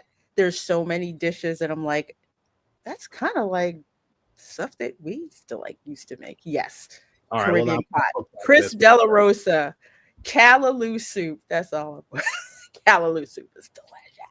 Well, we got onto this topic because we were saying about James Gunn, and he's that kind of regular, reliable restaurant that has good food. Is it Michelin star food? Usually not, but you're never going to be disappointed by it. You go there with your family and you have a nice time, and that's it. And I think that's his, and that's fine considering how many bad movies you've had for so long. I'm happy to take a nice meal of a good movie. And the problem is now my standards have been raised because I've just watched Sinners, and now my standards is extremely high now. Right? And so that's why, Eric, I would love for you to watch it and get your reactions, because a lot of people are like, I'm not going to like this movie, or like, why would I care about why would I care about? Actually, people have to say on my Patreon, like, oh, why would I care about a movie? The drama part looks great. I watched the trailer and I was like, oh, it's a drama. Then I started seeing all the creepy stuff. I thought it was zombies. I didn't realize it was vampires. And I'm like, what's this? I'm like, what is this? But the genius of it is that because even the first hour is a commentary on racial issues in 1930s Mississippi, right? It's in a lot of ways context and backstory. Yeah, but that's the thing is, the second hour, the vampire is an analogy of racial issues in 1930s because the vampires are Irish. The vampires are Irish, and that's why they're so interesting because they're not really villains. The vampires want to convert or bring in the Black community because they're fellow oppressed people too. So there's these incredible Irish songs in this movie, and that's the argument of the vampires. That it's a really compelling argument. It's like, you're never going to be empowered in this world. We Irish aren't empowered in this world, but if you can overcome being limited by being human, you can defeat these people, the Ku Klux Klan and all these people that are holding. I mean, the Ku Klux Klan also targeted the Irish, right? You're like, this whole thing is a commentary on race in the most amazing way, and not in a dumb Hollywood way, in a sophisticated Ryan Coogler way that makes you understand that bigotry comes from profoundly dark places, and many communities that you wouldn't expect were connected by it, right? And here's something that like intrigues me about this. You'll see Hollywood films saying, oh, we're being diverse, we're addressing race, when they seem to either not get it or they portray it very, very inaccurately and disingenuously. And I did not see that in Sinners, which is why I came out hot talking about this movie. I'm like, if you think that this movie is woke, you have no idea what it's like to live as a Black man in the South in the 1930s. My grandfather lived that life. So there was nothing that I saw that was inauthentic or anything. It wasn't preachy. This is their life experience. It's like Malcolm X. The movie actually is not preachy. The movie is actually, this is what's happening in this world that creates Malcolm X, right? It isn't making, it's just like, we're just going to show it to you and you'll understand. Yeah, exactly. It's like the way that they showed it, because people would say, "Oh, they're just demonizing all white people." I'm like, no, you didn't watch the darn movie, did you? No, I don't think that you did. I don't know who's saying that. I mean, only dumb people would say that. Although I've seen like usually there's always one idiot comment who is like, but it's just. But the point is that it's not even white people, because what does white mean in 1932 Mississippi? The Irish are not white. The Irish are not white. The Irish are Irish weren't white. Yeah. Italians weren't white, and this is another thing about the South. They went by based on what you looked like. So you had Puerto Ricans in the South. They were very dark skinned. They were classified as black. My great grandma, who was very, very light, that's OG Reina Creole, actually. She looked white. Census taker came to her house. All right. Thought he was speaking with the white lady, because where they lived, they had poor white and poor black people. They all lived there together. I know some folks out there don't know that, but yes. And poor Chinese people, which they showed here. Yes. And poor they basically, we are all poor, and we all It's like the Brooklyn I grew up in. All my classmates were poor Puerto Ricans, poor Italians, and poor Kamran Pasha Pakistani. Those were my classmates. They're just, they're just all there, all there together, and just getting, and just getting through life together. But like I said, with my second great grandma, well, my great grandma, OG Lorraine Creole, the census taker thought she was white until her husband came home. My great grandfather, who looked like a black Frank Sinatra, pretty much. Yes, that's exactly what he looked like. He had. So he was smooth. He was smooth, huh? Yeah, he was smooth. He was very, very, very good looking. But yeah, I mean, you could tell by looking at him, he was dark. He had wavy hair, but census taker took one look and then basically made everybody mulatto in that household. And you can see where it's crossed out, where he had my great grandma listed as white, crossed it out and put mulatto and put all of it down, down. Well, and part of what this movie does, and they say it in the dialogue early on, is that many people in the South at the time thought that the North was an escape, and the brothers are coming back from the North saying it's the other devil. We're coming home to the devil we know, and that, I mean, that's that reality that somehow the North was not having racism. I mean, that's part of America's delusion that the North was free of this because of it's just like, no, it just took another form. It totally did. And here's the other thing people really don't know. I know, y'all always get a history lesson when it comes for me. Find out stuff about my family. Connecticut had slavery. Yep.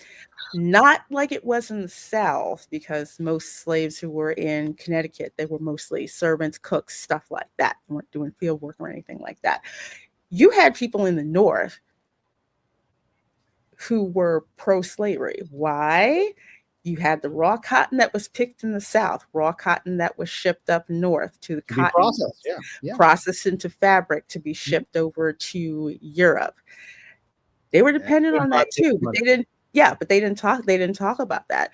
Yeah, and because it's again economics, right? This is going to keep the price of the product low, so that because we're the middlemen. If we get cotton at a low price, if you emancipate these slaves, we got to start paying them. Cotton's going to go up. I mean, it's practical stuff, and even people don't realize Emancipation Proclamation did not actually free the slaves in the North. I think West Virginia had slavery until the 14th Amendment, and West Virginia, because West Virginia was like, we ain't part of the South. We're going to keep our slaves, so it doesn't apply to us.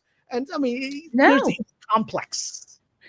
Yep, Abu Nas, the North. Yes, that's something that they do not tell you. The history books do not tell you about that. There's an amazing book. It's really, really big, but it's so expertly documented. If you really want to know the true truth of the origins of the Civil War and why it happened, there's a book that's called The Half Has Never Been Told.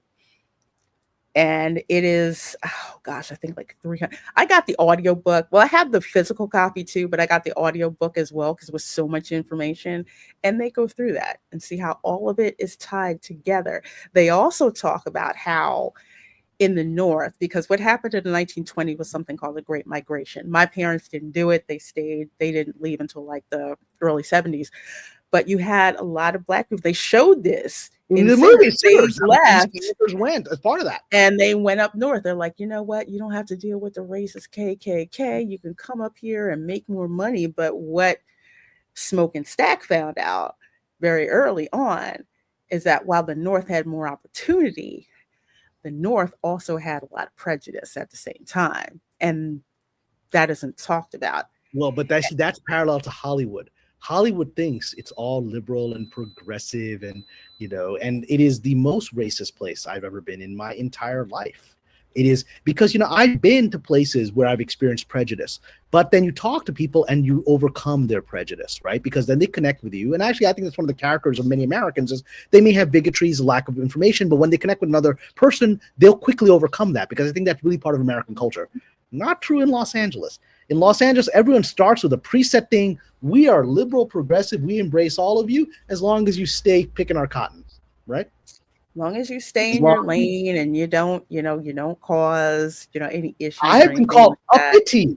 I've been called uppity by white liberals in writers' rooms. Uppity. I couldn't believe someone is like, did you actually use that word on me? And these are people, I voted for Obama twice and I would have voted for a third time.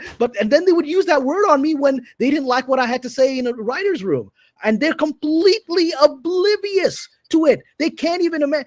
I think it was Chris Rock who said that when Obama was running the first time, and did the Hollywood, like trying to get money, doing those crowds and fundraisers, that Chris Rock, took him aside on the fundraisers at Hollywood and said, looked at all these people and they're, were coming up and kissing, Obama's hand and all that stuff.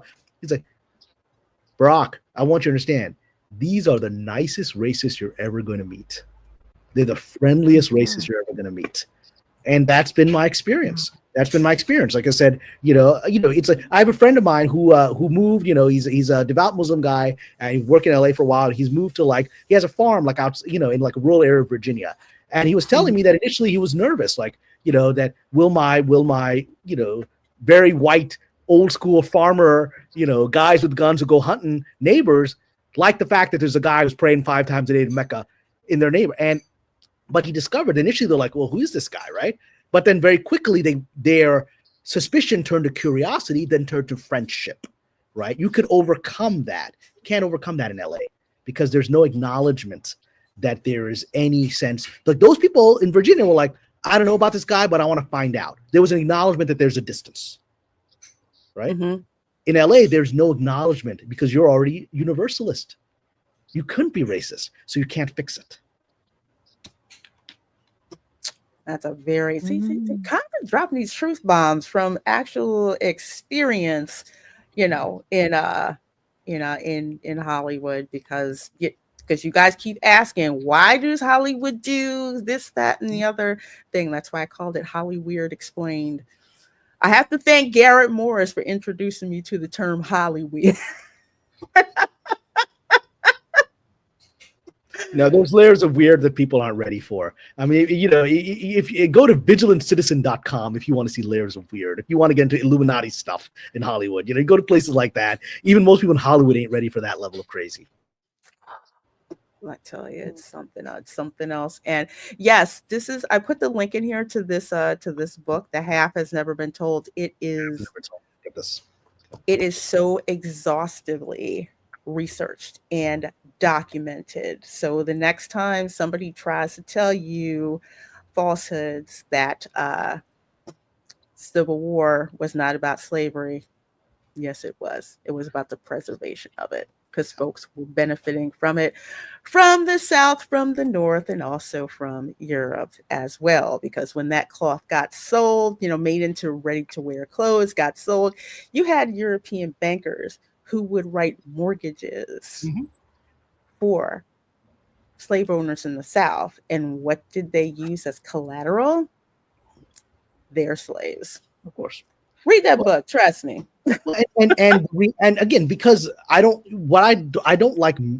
like false narratives, which is most of history is built on false narratives. Someone once said to me that all of society is essentially is mutually agreed upon lies. We all agree to lie to each other to make society work, right? And that's kind of how history works, where we all agree to certain narratives that keep it all together, at least keep this civilization together. But there's because I do care about these things and I'm willing to call a spade, you can really critique Abraham Lincoln if you actually look into it, because Lincoln, by the standards of his time, upset black people, black leaders, because his plan was, once the Civil War is over, we're going to ship all these black people back to Africa, millions of them against their will, put them on a boat and send them back. And he had meetings in the White House with black leaders who were like, that's crazy.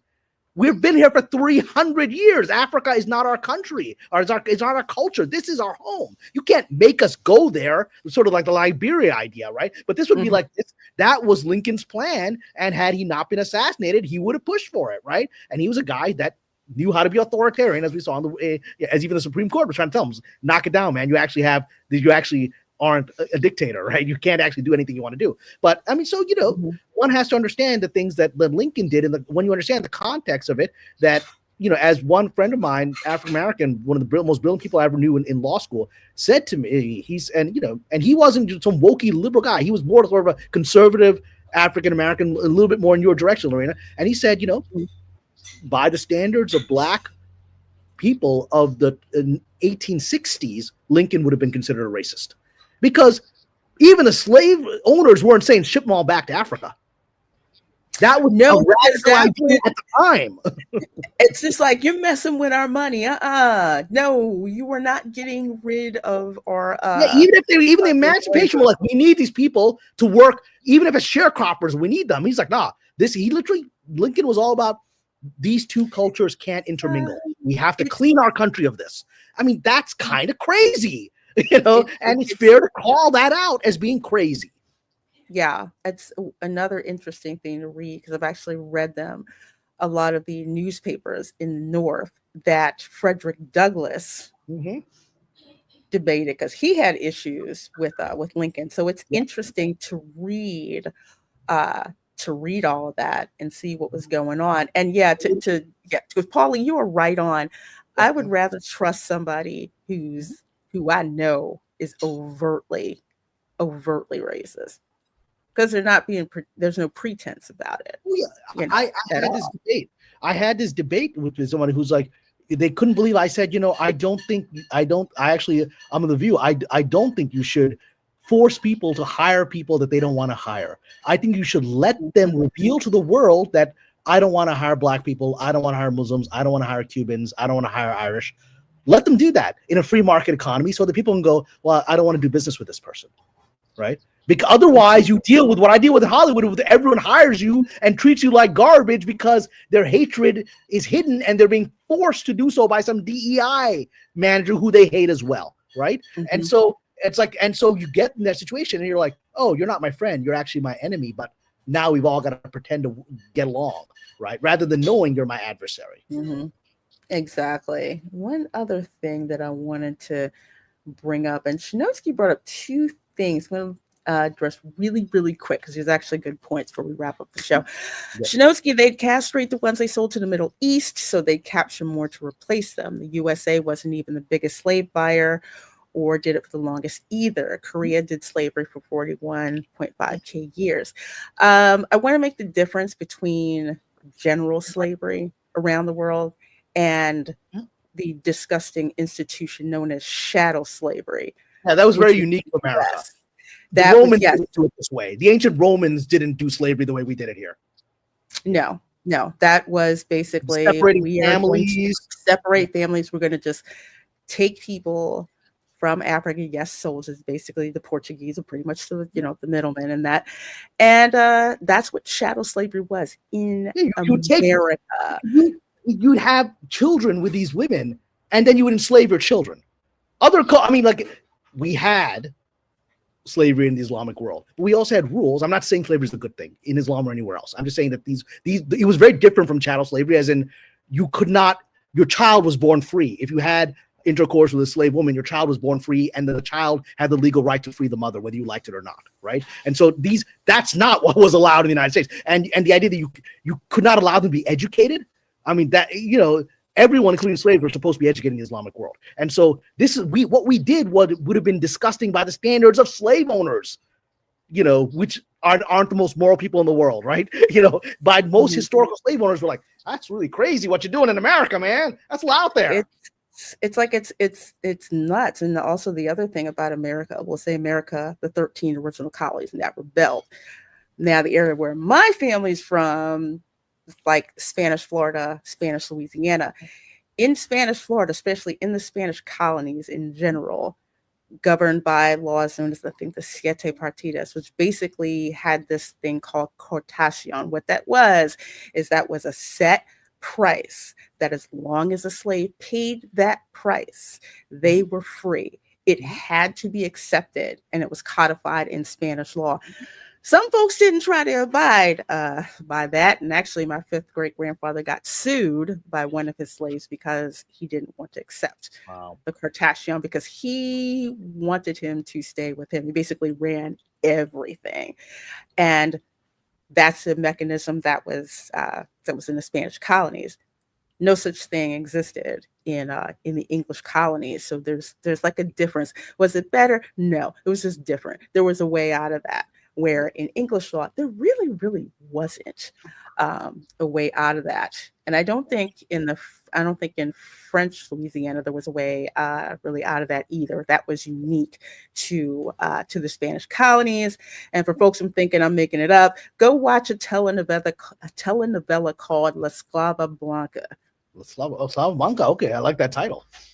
That is about slavery in Colombia. Mm-hmm. Which, again, I have cousins that are from Colombia. I know, whole mixed up mess that's going on there, but I watched that because I'm like, what do you mean Spanish colonies had slaves?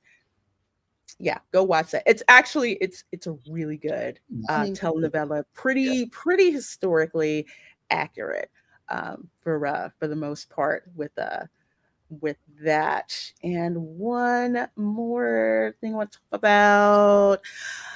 Personally offended on behalf of the human race over the Woman King. I did watch that.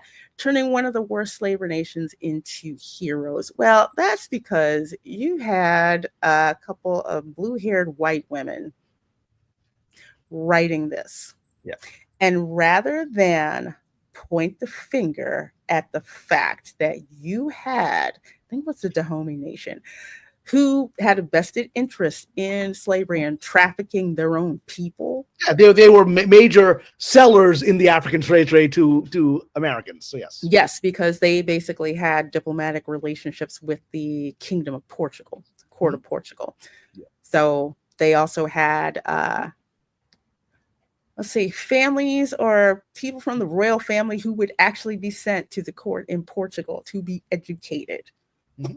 But yes, they were. So yeah, that's what happens. It's like, if you're going to tell the truth, you need to tell it all, even if you're going to put it in something on screen. But like it's what I talked about, they're not ready to have that conversation. I mean, they don't know. The women who were involved in that movie. I mean, one of them is an Oscar level producer, right? Let's just say I've heard her reputation. She's completely oblivious to the reality of that we're talking about. She's very much a standard example of somebody like this who doesn't know what they don't know and doesn't know that they are actually racist and doesn't know that they don't want to not be racist. Mm-hmm. Right. I acknowledge human beings have bigotries. Malcolm X acknowledged that. Malcolm X acknowledged that there's a tribal instinct for us to want to be around people like ourselves. But the challenge of being human is to try to transcend or find a place for other human beings while still being true to identity, right? He learned that in Mecca. He said what he liked in Mecca when he went on pilgrimage was that, and I saw this, I went on pilgrimage in Mecca and I saw this, like, Americans all hung out with the Americans. There's 2 million people in Mecca, right, in the pilgrimage. And, the Senegalese hung out with the Senegalese and the Chinese Muslims hung out with the Chinese Muslims, but there was no animosity, right? There was an acceptance. We're all part of a bigger thing here, but it's cool that you're hanging out with people in the pilgrimage camp to speak your language and are making food the way you like. That's okay. There's nothing to be ashamed of in that, right? Of associating with people that are similar to you while accepting our broader humanity. And that was what he's saying. He said it's perfectly natural to want to marry somebody of your ethnicity or culture. Like Hollywood right now, if you guys watch America, you see like every commercial is like interracial. Every single yes. Oh my gosh.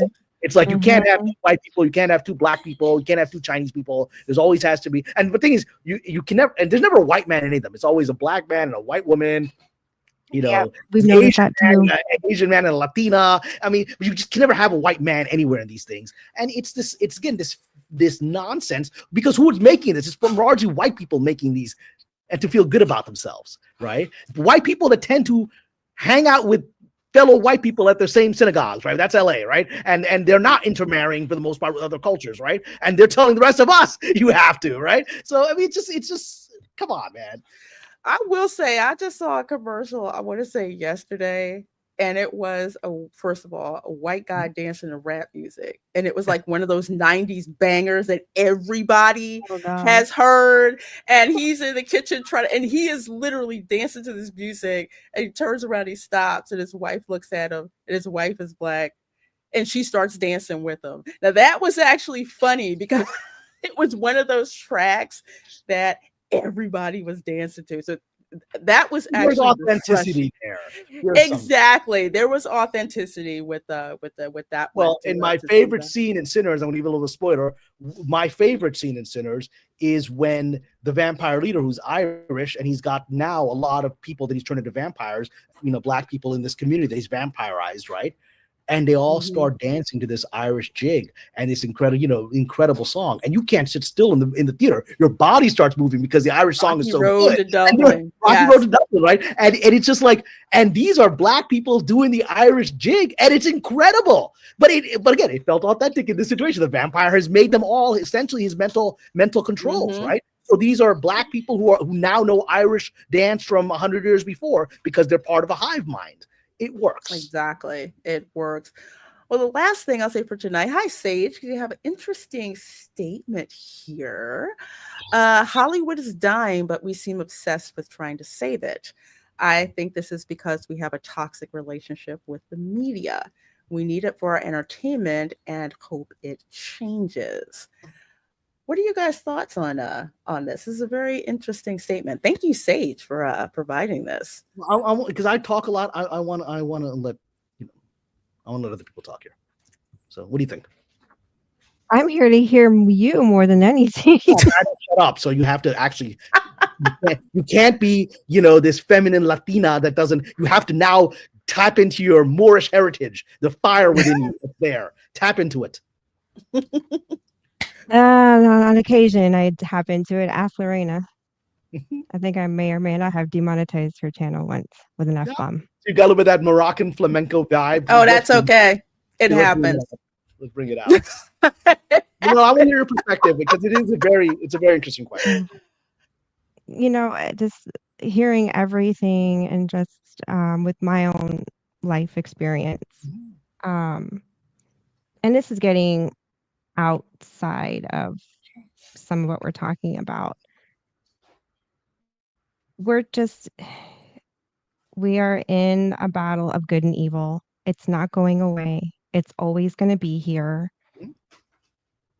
I was raised both Protestant and Catholic, so I'm coming from a Christian perspective. And as long as sin, which is imperfection, is in the world, this is what we're going to see.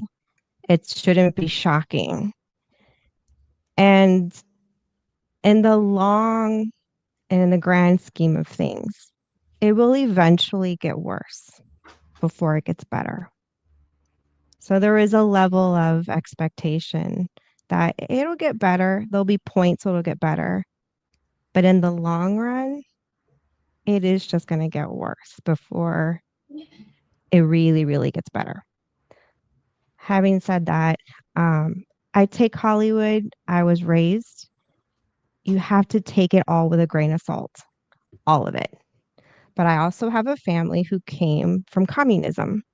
So culturally, it's ingrained in us to take everything with a grain of salt and not to trust. So there's a lot of distrust in a lot of Cuban families. So I was also raised, Hollywood is a luxury. It's not a necessity in life.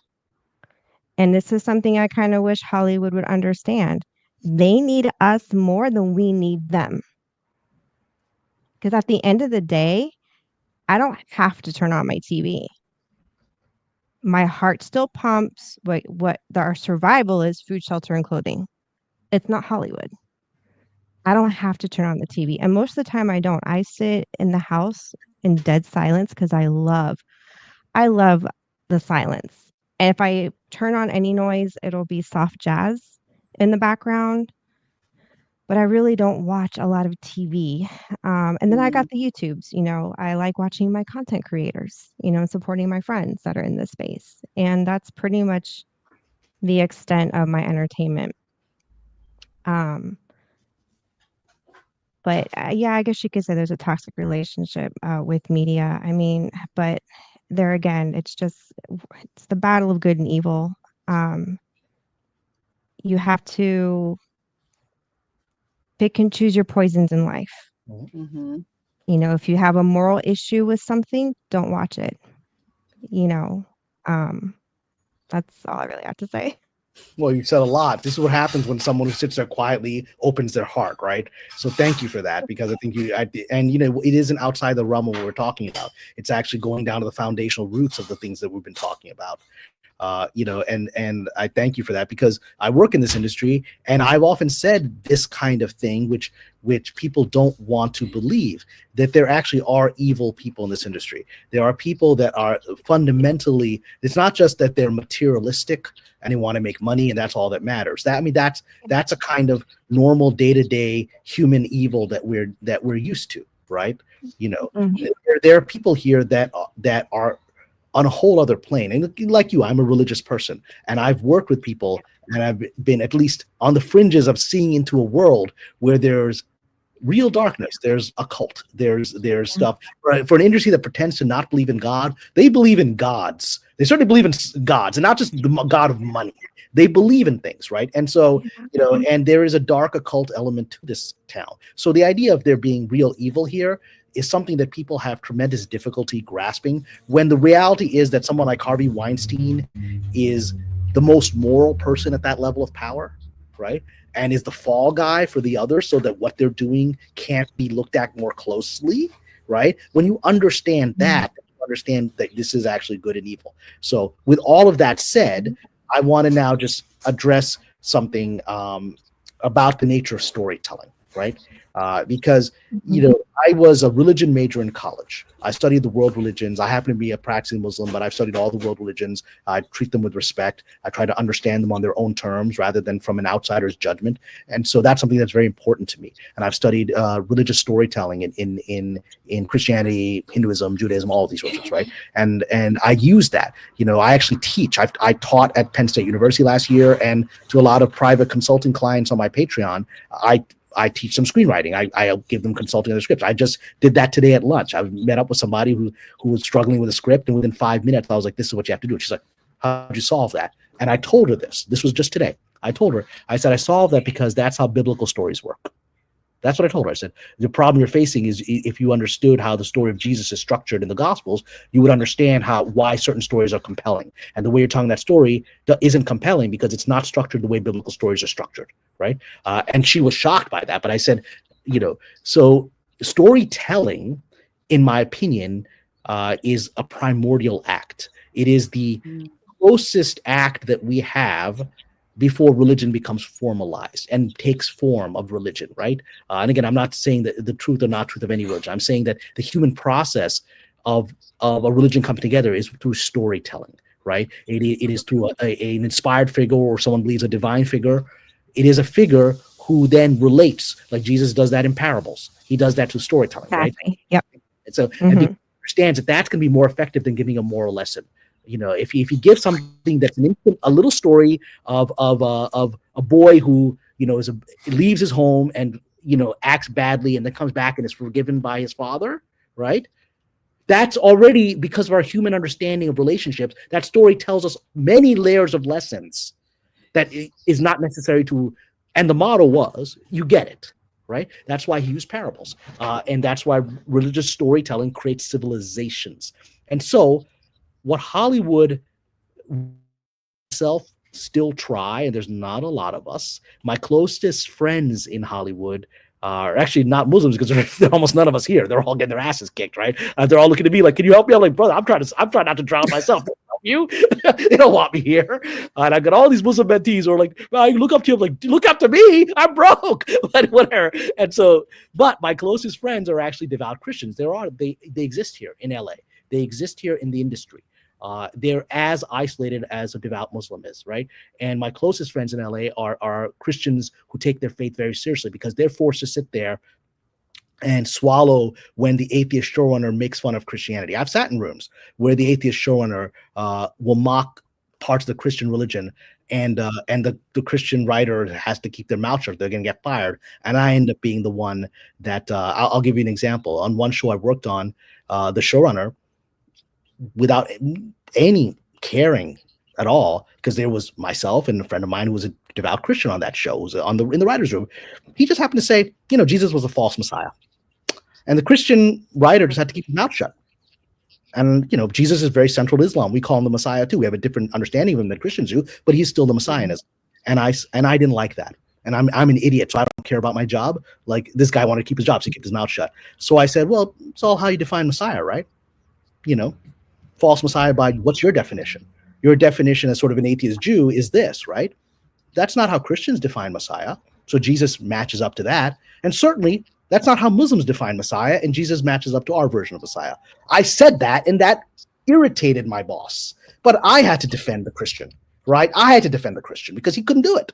And that bonds us closer. Storytelling, those of us who have faith, whether it's in the industry or doing these things, like YouTube and other social media conversations, storytelling exists as a gift from God to elevate people. You may use it to denigrate people, and in early Hollywood, even the atheists who founded early Hollywood knew that people wanted to watch Bible stories. So the earliest short films are the 10 Commandments, Jesus short films, silent films, the early silent films, right? The 10 Commandments was a silent film that was remade with Charlton Heston into a sound film, right? And so, they understood the market. They didn't care. They're like, we don't believe any of this stuff, but our buyers do, and we want to sell them shoes, so we're going to sell them the shoe that fits their foot, right? You wanted to say something, please, Erica. It's funny you mentioned that.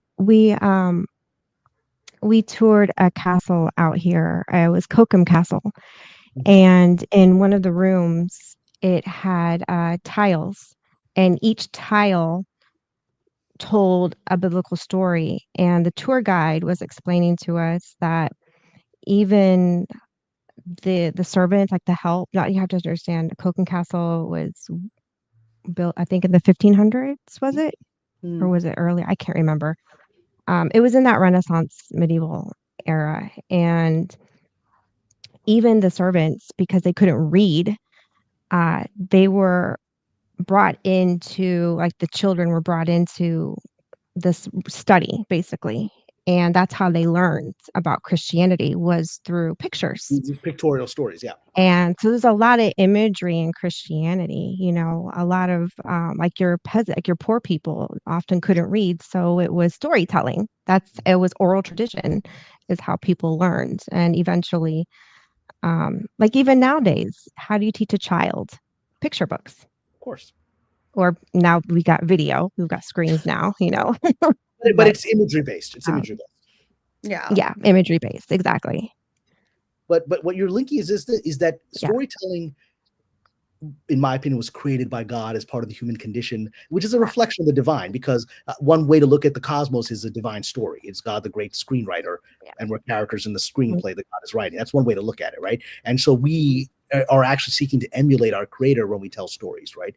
That is an intuitive thing. That's why movies are so important. That's why I think what Ryan Coogler did with Sinners is so important, because it made people come back to the theaters, because theaters are a return to the primordial ancestors when he had shamans or prophets sitting around a fire in a desert, telling people stories that bonded the tribe and then created cultures and worlds and religions, right? That's primordial. And film and movie theater experience is a resurrection of that, right? Of the sitting around, because literally in a dark room with light in front of us, with strangers being told a story, right? And so to return to the original question, we fight, despite the fact that we're dealing with evil people, often literally evil people who are like, they're following like evil ideological religions that they would never admit to in public, and they're doing that, and they'll put symbolic things in movies and television to get the little bit their joke out to everybody that we're here, right? They're there, and maybe they're prevalent, maybe they always have been, right? But that's, in Islam we have a story, in the Quran there's a story that in hell there are 19 angels, that even in hell there is light, right? That there are angels still there, surrounded by all the demons and devils and things, that God still doesn't abandon hell, that even within there. And I think that's what storytelling has to be, especially at moments like this when people's masks are off, when that old generation that just didn't believe in these things but wanted to make money on these things is gone, right? And a new generation that wants to destroy these things is there. This is why we have to keep fighting, because you can't let the light go out in hell. You can't. And I've said that. I've said LA, Los Angeles is hell. And I say I don't mean that symbolically or humorously. It's the hell dimension. It's the hell mouth of Buffy the Vampire Slayer. It is a portal to another place of dark forces. And the people here believe that. That's why they do these strange rituals and things. They believe that. And so conceptually, I get it, but because I've never been out there, I've never lived there. It's and I can be naive and gullible. So it's one of those things where I'm like, I know it here, but you two have experienced it, so you know it here and here. Yeah, you don't want to experience this. Once you experience this, it changes your perception of reality. And that's what I get from Lorena. My sister says this to me. My sister says, I don't want to know what you know, because I can't function in the world. I don't want to know. I can't live in the world. It could be fine. Yeah.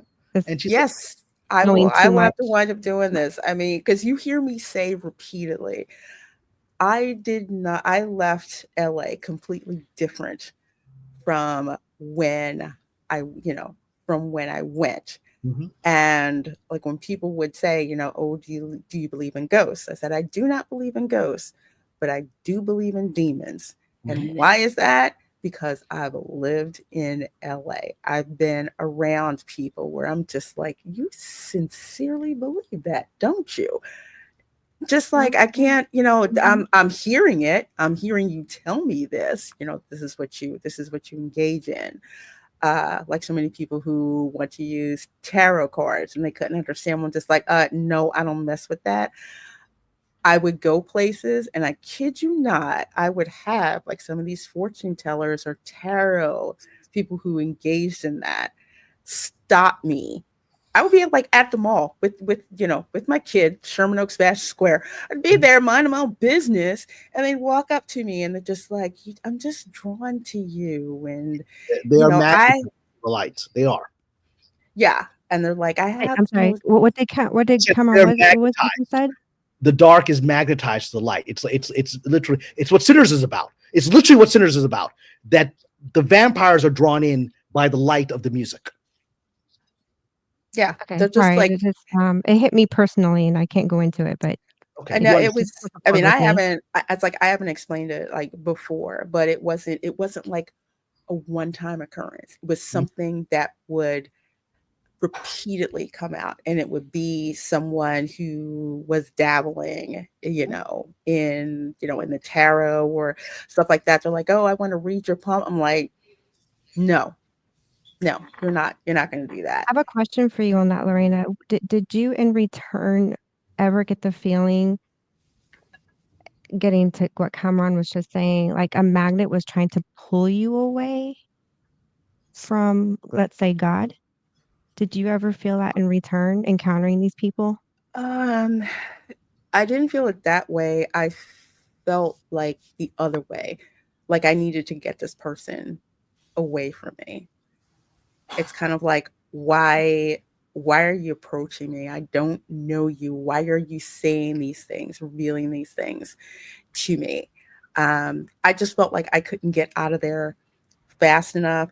It's like the story of, Joseph, when Potiphar's wife came on to him, he ran out of the house completely naked because he did not. Because my senior thesis in college was on that story in the Three Religions. So I wrote a screenplay on that. Yeah. That's a screenplay. You're just like, I had to get out of there. So that's what I felt. And I probably I'll say I really, really felt that because I had my daughter with me. at the time. Well, the innocence of the child is especially. So I want to Protecting link your this. kid.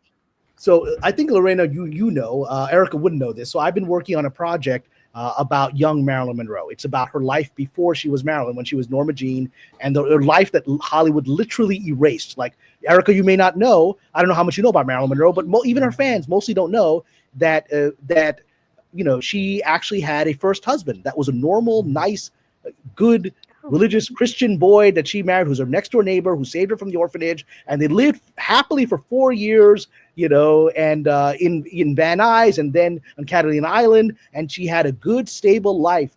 He saved her from her difficult childhood, and everything was happy, and they were gonna build a family together. And then he gets sent away to World War II, and he's away World War II. And while he's away, she's working in a war factory, and she gets discovered by a photographer who's taking pictures for like the war effort of like the pretty girls working in the war factory. And he's so struck by her unusual look that he starts sending her pictures to modeling agents, and the modeling agents are like, this girl is Americana, and they represent her. And suddenly, within a few months, she becomes the #1 model in America. She's on the cover of everything, right? And her husband Jimmy is on a boat in, you know, overseas when all the guys are looking at look at this beautiful girl on the magazine cover, and it's his wife, and he's like, what's happening? Norma's on the, and how's going on back home? What's it going on back up? But you know, he trusted her. She was most people. She was a religious Christian Scientist. She was very devout, and he trusted her that, you know, even though he's worried she's hanging out with a sleazy crowd, these photographers and modeling people, and her modeling agents, who we now know her modeling agents were running a prostitution ring. What a shock. Models and prostitutes is not like the first time in history, right? But they were running a call girl ring, and they wanted her to get away from her husband because they wanted her to be servicing rich clients rather than her living with her sweet, you know, nice, you know, sailor husband. And so they started putting in her head, you got to get away from this guy. He's holding you back. You can become a movie star. You're already like the #1 model in America, family circle. You're like, everyone sees you as Miss America. And now we can get you into movies. And they put it in her head. And this is the guy that rescued her, saved her life, never abused her, never exploited her. The only person in her entire life that did not abuse or exploit her was her husband, Jimmy. And then, you know, he's overseas, and out of nowhere, he gets divorce papers. They convince her to divorce him because she gets a job offer from her first movie, little movie, like little one-line role on Fox. And they say, for you to get this movie role in 1946, you have to divorce your husband, because this guy's going to be a problem. He's going to come home, and they can't casting couch her. They can't get her because he's going to come. He was a big strapping guy. He was a boxing champion, really handsome. He was sort of like Glenn Powell. He was a really good looking guy and very strong. And he wouldn't have put up with that, with doing that to his wife. So the poor guy is like blindsided. He's like, what's happening here? And he comes home, he talks to her, and she's like, this is my dream. I have to follow it, you know. And he loves her enough to let her go, but he knows it's going to destroy her. So that script that I wrote is about that relationship that's been erased. Nobody knows about that first marriage. It's been erased from history. Right? You know, you can find it on Wikipedia, but literally the narrative is she never loved him. You know, she quickly ran away from him to go to Hollywood. That's not true at all. They were deeply in love, and they were going to have a family. And then Hollywood, this came. Her light was so bright. She was a good person. She was a devout person. And she was an innocent girl who had a traumatic life. And they came to her like the vampires and sinners, like this is it. And her husband is away for 2 years in the war. So they can get to her, and they mess with her mind, and they make her leave him, and they give her everything she thinks she wants. She becomes the biggest movie star in the world and in history, and she dies at 36, miserable and alone, you know, destroyed. You know, Jimmy said this, and this ties into what we're saying. Jimmy said this in an interview, like her first husband in 1972. You know, he was an LAPD police officer, and he did this interview with Fox News that I watch. You can see it on YouTube, where he was asked about that marriage. And he said, Norma was a rubber band. This ties to what we're talking about. He said, Norma was a rubber band. On one end was the girl I knew, Norma Jean, and the other was this thing that they created, Marilyn Monroe. And Marilyn kept pulling her away. The rubber band kept pulling and pulling away from Norma Jean until she snapped and she died. And they asked her, what do you mean by it? They said, well, Norma was devout. She was a Christian Scientist. She took the religion very seriously, and it gave her the only peace she had in her tumultuous childhood, right? And Marilyn Monroe was an atheist because they told her, you don't need God, you need us. God isn't giving you Hollywood, we're giving it to you, right? And he said that break from her faith, which is what they wanted, killed her. And that's the biggest star in history. And they suppressed her story so that we have this icon rather than the truth, which is that they destroyed a good young woman. They destroyed her in this fashion that you're talking about. And I'm working to get this movie made, but I've actually had tremendous resistance in Hollywood because people are, the script's incredible, but they're troubled by it because it makes them look bad. And do you know some of the dumbest things?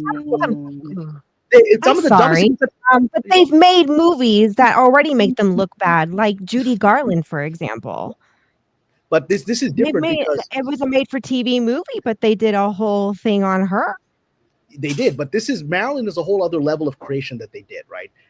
She was a pure experiment because Judy Garland had a family, Marilyn didn't, right? This was the example of taking that innocent child, Lorena, your daughter, taking away from the only protection she had and seeing how far they could take her and sexualize her and abuse her, and they did, right? They turned her into, Jimmy said that years later, when long after they divorced, he saw that, she'd done a nudie calendar, right, to survive as an actress, and he's like, the girl I knew, Norma, would have been horrified, and yet this is what she's being debased into doing, right? And so it's the part of what the response people get is like, well, this feels like an anti-feminist message. You're saying she should have stayed with her husband. I was like, yeah, I'm saying she should have stayed with her husband. He's the only one that took care of her. He's like, baby, you can be an actress, but I don't want you on the casting couch. It's like, that's good. But look, you're like, well, you're making an anti-feminist movie. I'm like, no, I'm making a human movie. You're saying that she should leave her husband who did nothing bad to her and embrace your world because you don't want the story I'm telling, which will make people go, maybe I shouldn't go down these darker paths in Hollywood. And so they fight. But guess what? Going back to that question, why am I still trying to get the movie made? Because they are fighting it, but God inspired that script in me. And I feel like, it's to honor the good Norma Jean that was killed. And so I'm going to keep the story. The average blue-collared person, which makes up like over half of America, like all of America, already thinks Hollywood's trash. So who gives a shit? Just make the fucking movie. But the people making that decision don't want you to think that. The people they're still trying to make you believe they're still trying to convince you to be Marilyn instead of Norma. Instead of being a normal human being who finds a balanced and happy life and still has God in her life, right? They don't want that. And so they're going to keep fighting that other segment you're talking about. That's the war you're talking about. But maybe I'm more hopeful than you. But yeah, but that's the thing. The point for me, I believe in spiritual warfare. I agree. It's a constant process on the material world, right? But I believe our job is to just keep fighting, right? In your tradition, Christianity, the early Christians suppressed, horrible things happened to them, being set on fire, fed to lions. They kept doing their thing, right? They kept doing their thing, trusting God had a process for all of this, right? And that's what we do. We do our thing. Yeah, that's actually a very good point. I just love listening to you guys. You didn't think that the stream was going to go there, but who brought us there? Erica brought us there with the comment sheet. So thank you, because that's what this show is all about. I mean, we go the good, bad, and the ugly. We sit here and we talk about it, and a lot, you guys keep asking, why does Hollywood do X, Y, and Z? Hollywood is basically in a bubble, and they could care less what you people over in a flyover country think about what it is that you're their they want to do. You're the ones resisting what they're trying to do. That's a problem. Exactly. You're supposed to, go along, get along, and it's just like, we're going to make you a star and you have to do everything to keep it that way. Because if you don't want to be one of those regular old civilians now, do you? You don't want to be one of those. And like the same thing when they talk about the child stars, if you've ever watched Quiet on the Set, that's disturbing. But I am so glad. Yes. It's on Nickelodeon. Okay, I saw it last year. Yeah. So it's that one. I saw that and I'm like, I am so thankful. God told me not to get my daughter into the industry because we kept getting approached by casting agents everywhere we go. I mean, she's very theatrical. That's just what she is. She's a theater kid, whatever, ever since she was little, and we would just be like out at the mall or one of the playgrounds that was in Beverly Hills or whatever, constantly. Had someone tell me, oh, it's a shame you don't have two of her. Really? It was just 2 of her. Well, they actually like twins because that way they can have the character for a full day instead of because the child can only work half a day. Oh, child. Okay, I got The you. character can work the whole time, right? Mhm. You know, that's Yeah. they did that on Full House, right? Yeah, So- twins are valuable in Hollywood. Yeah. I got you. That's what they want. So yeah, we used to get approached all the time. I'm like, no, this place, no, absolutely, absolutely not.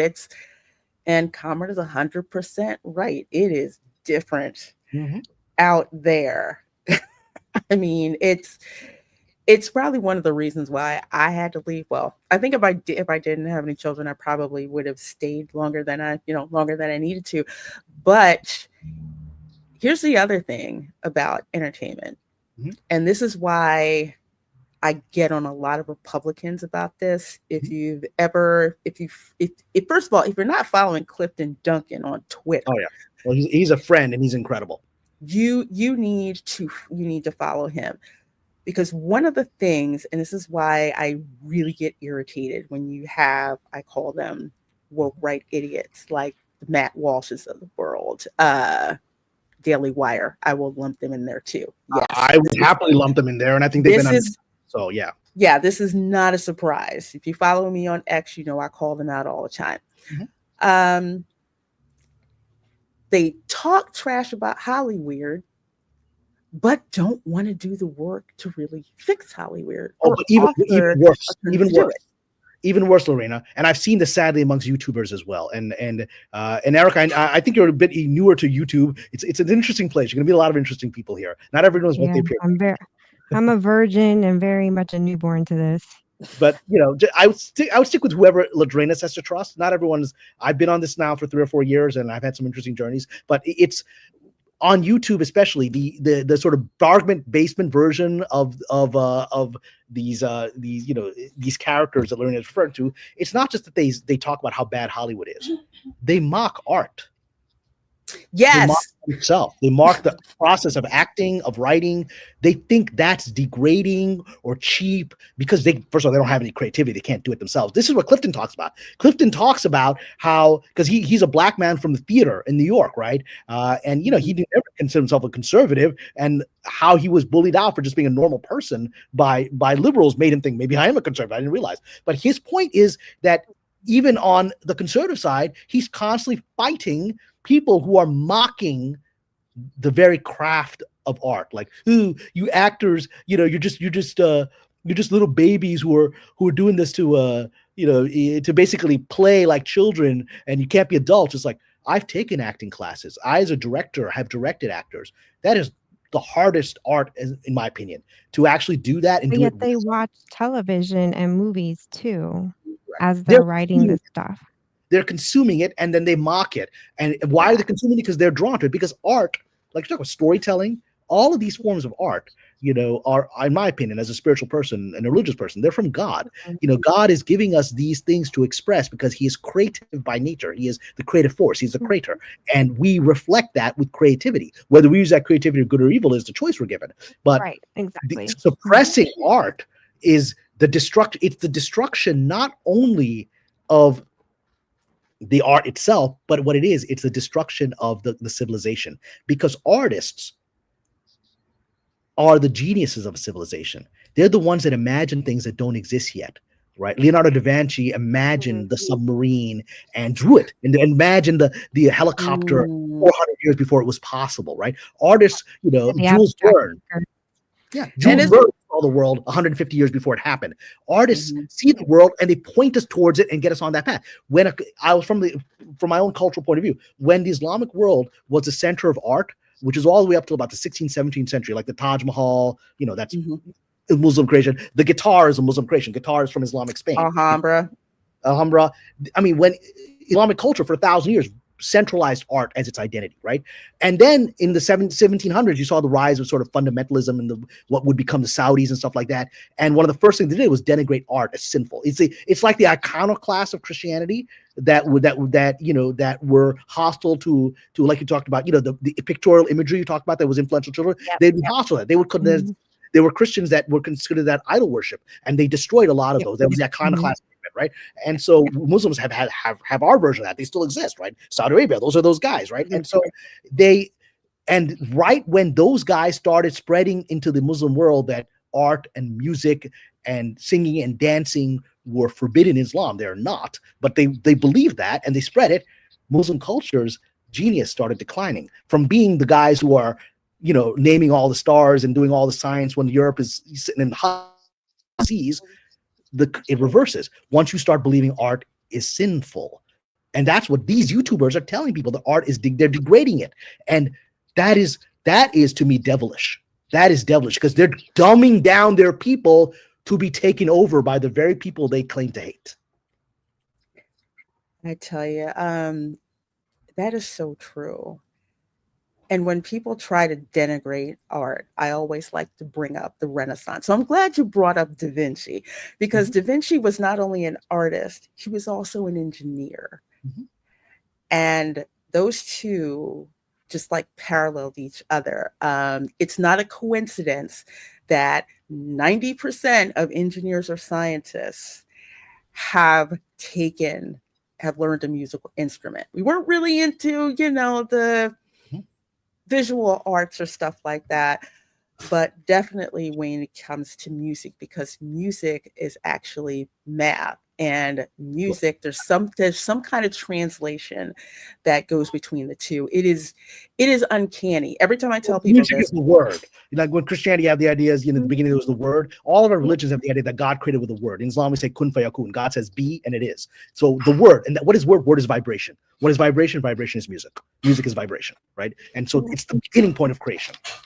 Yeah, exactly. And with the Renaissance, you had this explosion in art and music, and of course theater. And I say anybody who wants to denigrate art, you would not have the great artistic feature of the world. You wouldn't have that. So the fact that you have a lot of these quote unquote, I'll say Republicans, these are basically abandoned Hollywood. You put a vacuum in there and look what sucked it up. And you complain that you don't like them doing X, Y, and Z, but yet you won't support efforts to actually build art in whatever form that it is. So when I see that, it's just like you want to complain about the problem, but you don't truly want to fix the problem, because by not fixing the problem, you have something to perpetually complain about and be like the old dude, get off my lawn type of which goes back to our question. This is what we're doing, what we're trying to do, at least the three of us so far on this channel. What we're trying to do here is hopefully keep the battle for light going. But the people that are trying to suppress art itself and are not making the differentiation between the use of art for evil that we're talking about and the use of art for good are actually serving the use of art for evil, because they are taking away the human spirit. They're taking away that aspect of us that is childlike, because the idea of the children, the children are the closest to God. I think in all of our religions we have an intuitive sense of that, right? Jesus said, bring one to be the little children, right? We have this sense that children are inherently natural, and children are artists by nature. They're artists by nature. Yes. Right? They dance naturally. They sing naturally. They naturally, because they're closest to God. You have to tell them to stop doing that. No, right? You have to sing. I know. You have to tell them, y'all need to be quiet. Thank you so much, Paulie, for that $10 super chat. You know what? I want you to see something, because, dude, when I saw this, I'm just gonna play it. I mean, really, I'm just gonna play it. I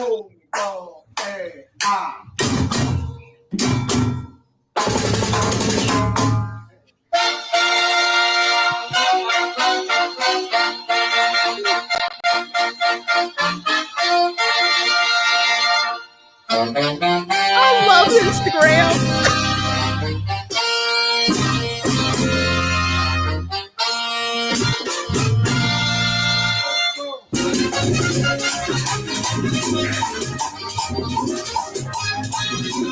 That's my cousin.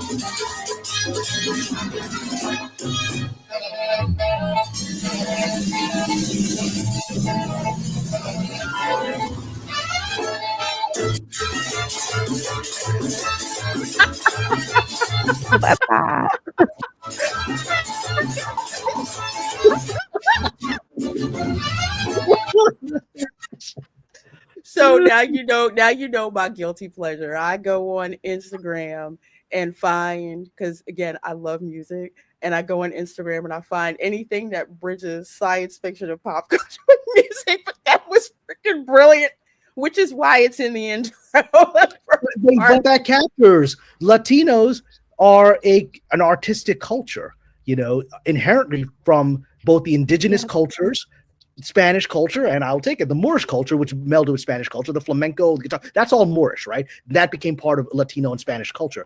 And that's actually the blessing, because the thing that we're talking about here, Lorena, is actually, I'm going to be very brutal about it. The thing that we're talking about, the suppression of art, where does that come from in American history? It comes from the Puritans. It comes from our Pilgrims, right? They came here with this iconoclastic extremism that even people in Europe are like, hey, get these guys out of here. These guys are crazy, right? And we think the Pilgrims are heroes. People are like, get these guys out of here. They're out of their minds. They're ruining our country. Put them on a boat to somewhere. The Pilgrims come here and they arrive here, and and then they start doing witch trials, in a few decades, right? I mean, this is this Euro Anglo thing that created this country originates from that.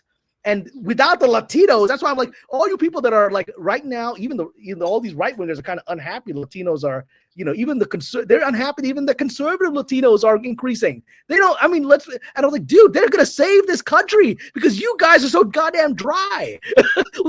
You're soulless. Latinos have been sent to save the Constitution of the United States, not you clowns. I gotta laugh. To stop people like you, because that's who you are, right? I have to laugh. You need to be told that. I gotta laugh, Kamran, because I'm related to a lot of them darn Puritans. But you know that. So what I'm saying is not bigotry, it's history. No, it's so true. It's just like power. Well, remember that we're talking the Salem witch trials. Who was it that they blamed? It was the Caribbean woman. It was the Caribbean woman that they started all she's the witch, the Black Caribbean woman. That started it.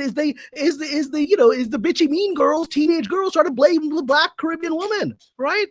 I remember that. It's just read some of the stuff. I'm just like, who did really? Yeah, and then I meet some of my distant cousins. I'm just like, y'all need to loosen up for real. Like, seriously, but thank you. That's why I love the Irish so much. And they show that in Sinners. The Irish, they know how to dance. They know how to live because they have been oppressed by these motherfuckers. They've been oppressed by these Anglos. That's be true here. I mean, the Irish got their asses kicked by these Anglo-Saxon jack-offs, right? And so it's like, you're like rooting for these Irish. The other half of my family is Irish. So my mom's Irish. My dad's Cuban. That's a good combination. This movie made me go out and get Irish music because I'm like, and I want to go to Dublin now and get together with my brothers or fighting the man or fighting the power. Tell me about it. I'm just like, am I really related to all you tightwad people? Really? Okay, well, maybe that's why they left New England, quite possibly. We got a running in our family that we heavily suspect we all came from a pack of horse thieves at some point. All right, my favorite's that pirates. shows the rebellious side of you, because Well, yeah, that could be true too. But okay, I'm going to say something politically incorrect in front of the ladies, but it's true. The reason you ladies go for the bad boys, go for the criminals, is there's a reason. There's a biological reason, because the people that we deem the bad boys and the criminals and the outlaws are actually the leaders, because they're the ones who look at a society and go, I don't buy this crap I've been sold. I'm not going to play along with this, right? And they're the ones, historically, all civilizations are created by outlaws, historically. And then the followers who oppress the outlaw then start following the outlaw as the new king, right? A new president, right? All the founding fathers were all literal outlaws. They're like, we hang together. We had to hang together. We hang separately. They were outlaws. They were criminals, right? And that's why you ladies love the bad boys. And that's why I finally figured that out. I was like, I got to change my mode, man. Can't do this Sufi Islamic mysticism, man. Got to get into that dark, Moorish conqueror vibe, because that's what you got to give the market what it wants. You got to give the ladies what they want. I've learned this. Exactly. You can't not give them what they want.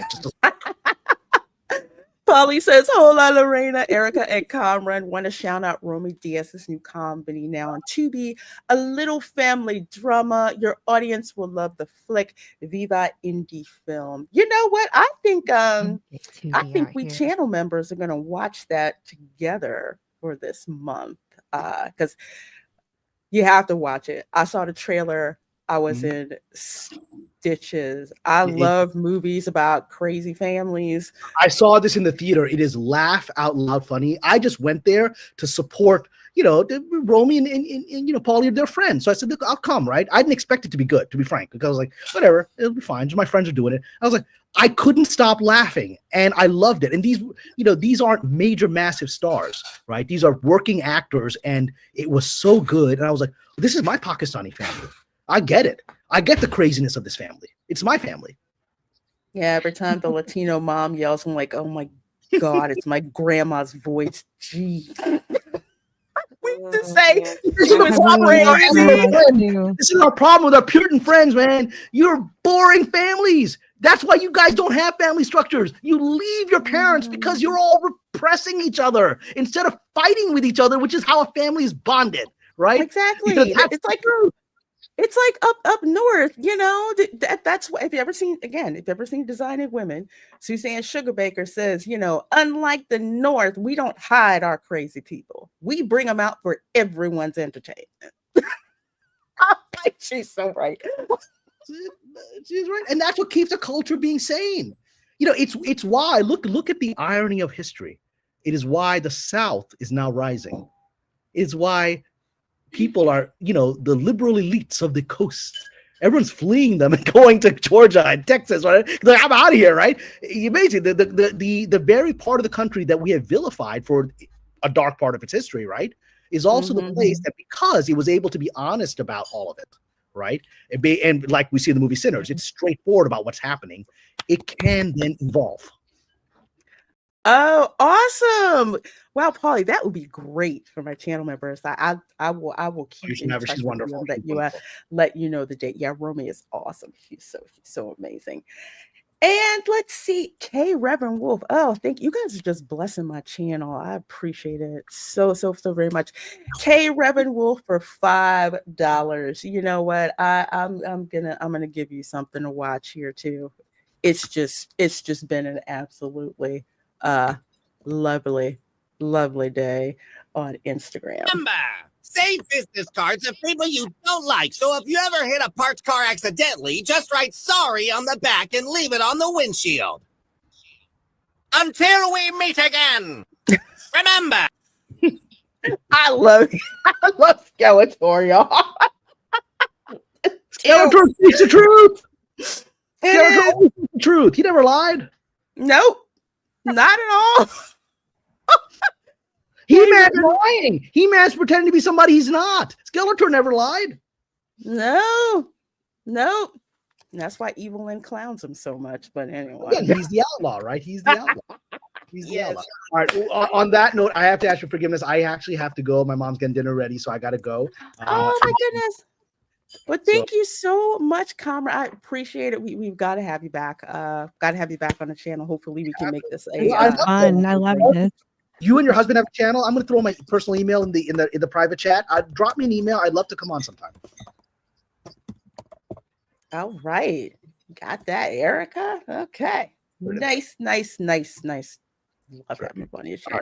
All right. So, all right, my dear. Thank you for being here. I know you still have a few more minutes. It's a pleasure meeting you. So everyone, I'm throwing a link to my Patreon. Come join me on the Patreon, where you can get more of this unfiltered, Kamran craziness, which hopefully there's some divine truth in the, like, I try to model myself on Shams, who was the teacher of Rumi, the great spiritual teacher, and Shams was a madman. He was the divine madman, right? So what is, it's like John the Baptist. John the Baptist is the divine madman, right? Who's out there wearing crazy clothes, out there in the wilderness, saying the end is coming, and he's right. So I'm just kind of like that crazy person. So whatever. You'll get more of it on my Patreon. So all right, ladies, I gotta go. God bless both of you. And hopefully, Lorena, let's do this more often. Hopefully, Erica, your husband, and I can all do like a chat or whatever. Okay. All right. God bless Cameron. Nice Thank you meeting you, so much Kamran. for stopping by. Much, much, much love, my dear. Folks, remember, please do consider joining Kamran's Patreon. He's always dropping great information and nuggets over there. And of course, go to his website as well. So all of that is in the description box of the video. And Kay Ribbon, well, thank you so much for that $5 super chat, my dear. I recently watched this movie on Prime. It was funny as hell if you like Will Ferrell, and it's a new movie also. Oh, which movie is that? Let me know. Let me know which one on Prime. I'm always looking for new stuff to watch. I'm gonna have to start dropping. We're gonna have to start talking about what are we watching now to let folks know about. And Jed, I love you, and I love your channel, Lorena. We are always stopping in for the Sunday show. But thank you, and I'm so sorry I had to cancel Sunday's show. I really was not feeling the best. I think the mold count kicked up or something like that, and I just felt horrible. I'm allergic to everything but friggin' air. I'm allergic to everything, and mosquitoes love to use me like a buffet. Speaking of mosquitoes, something bit me on the back of my foot, and I've been over here itching it for the last 20 minutes. It was probably a mosquito. It's the Tiny worst. I have calamine lotion and a spray because I get bit and I start itching. You get that in a spray? Yeah, Target. Oh, I saw it in a spray. I'm I have to see if I can find it on Amazon. It's some good stuff. I was like, oh, this is some good stuff. This was a great stream. Well, thank you, Abu. I'm so glad you enjoyed it. Since you're retired now, I'm gonna have you on a Spice Lounge show. Bring you Abu is retired? Mm-hmm. I didn't know that. Yep. Retired from YouTube. Gotta bring you on in here, my boy. Gotta bring you on in here because I tell you, I totally adore him.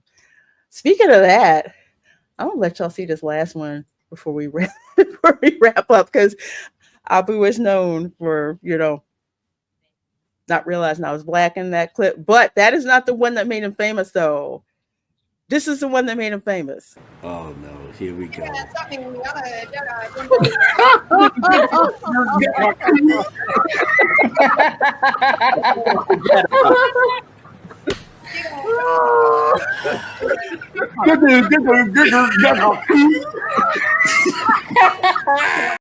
I got a better copy. Check it out.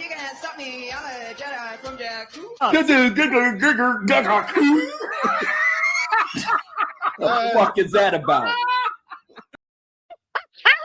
On the dark.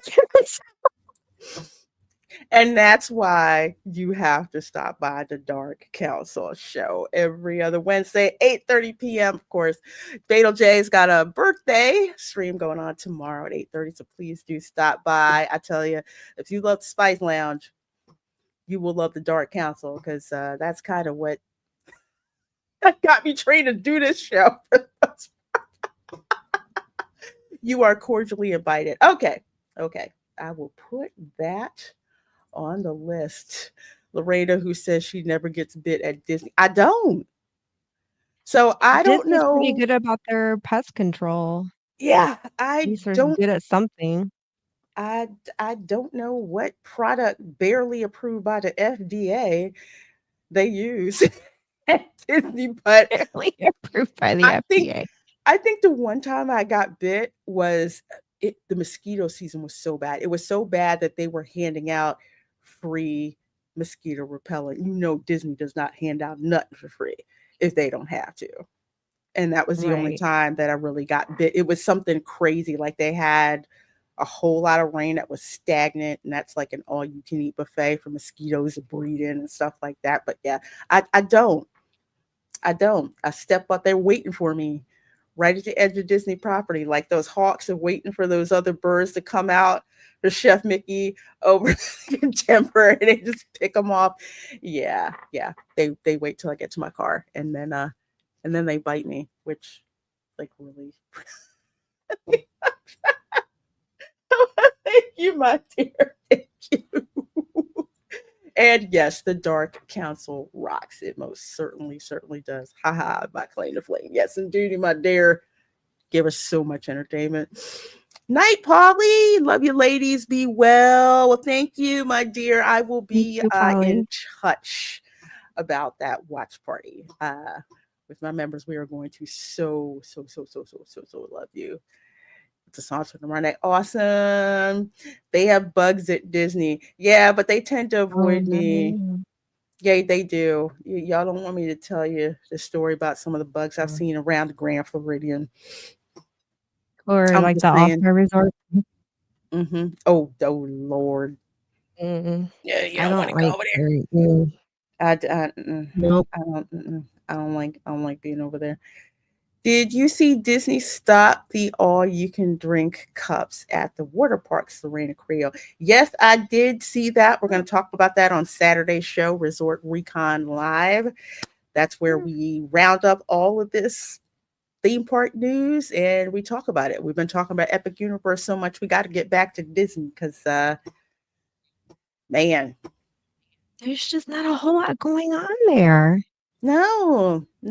Besides, but maybe that's something to talk about too. Yeah, drink cups. Let's see, giving you free parking if you go to the bars at the Poly. Not to get food at Captain Cook's, but alcohol and stuff because that's what they're trying to push. Let's see. Oh, you are welcome, Sage. You are so welcome. And thank you for being here.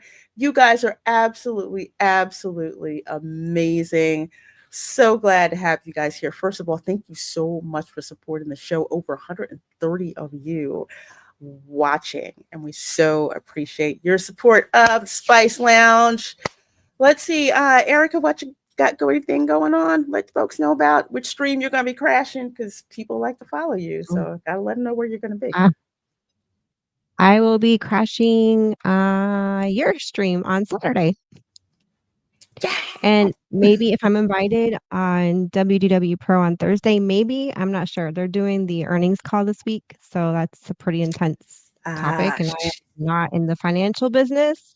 So I may or may not be on the stream on Thursday. Well, we'll have to talk about it on Saturday's show. I just zoom in on the theme park stuff. So it's going to be interesting seeing the spin. It's from tomorrow all the way through Sunday through Valiant stream. It's going to be nothing but the earnings calls. So just beware, guys. But aside from that, we went to Launchstool Castle and we vlogged.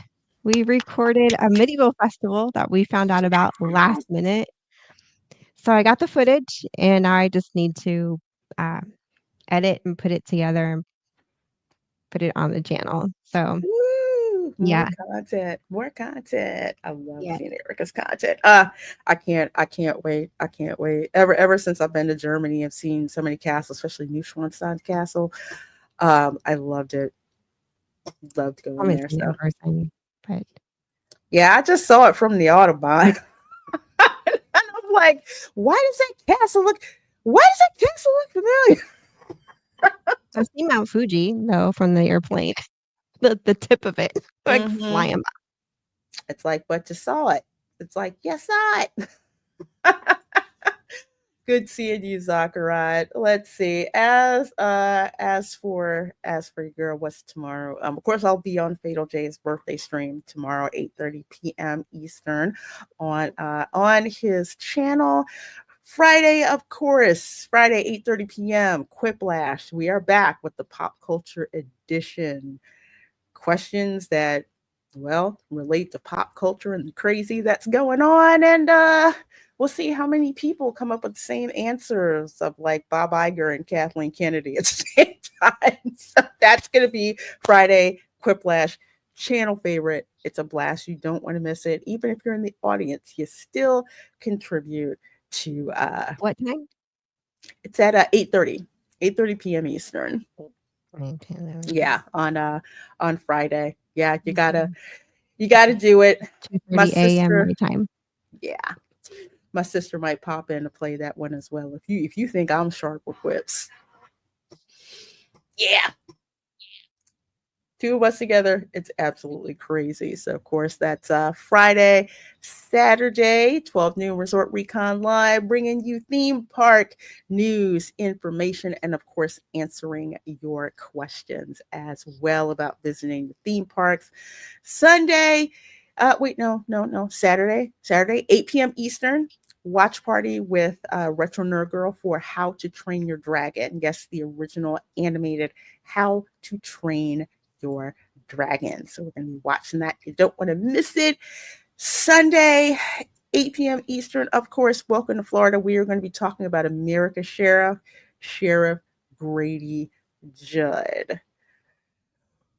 Oh, I love You that need guy. to follow dude on X because Really? He's got an X account? Jeez, he's got an everybody's got X account. Polk County Sheriff. Look for his May the 4th graphic. Oh, They've got his head on Han Solo's body, and 3PO and R2D2 are Polk County Sheriff's deputies. Sheriff? How do you spell sheriff? 2 R's, 2 F's? Sheriff. Mm-hmm. Yep. Ah, there he is. He is an absolute hoot. He literally is America's Sheriff. He's the one where when they do bust, he says it's not a human trafficking bust unless we've caught some Disney employees.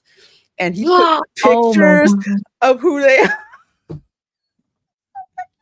Oh, man. That's why I call him America's Sheriff. Because remember, if you don't think he's America's Sheriff, remember when Iger started talking crap about, parental rights and education and how messed up it was. Do you think it was a coincidence that the next day, Sheriff Grady Judd announces the results of a bust and it had, I don't know how many Disney employees in it? Yeah. Yep. Like Sheriff Arpaio. That's why I said Grady Judd is now America's sheriff. Florida don't play that. So that's going to be, oh my gosh. And we have video because he loves doing press conferences. And so we're going to be talking about that on Sunday. Talking about that Sunday. Monday will be a theme park stream. I don't know if it's going to be from SeaWorld or if it's going to be from Gatorland. Quite possibly SeaWorld, because there's some new stuff there.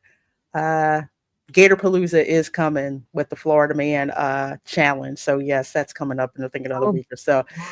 I'll be streaming from Gatorland for those. Oh, that's at Gatorland. Oh boy. That is at Gatorland. I'll be streaming that. Hello. Sam. Hey Sam, how you doing? By the way, speak of Sam, she just posted a podcast that I was a part of on her channel. All right. Awesome. We are discussing more military life, spouse stuff, how to, survival guide.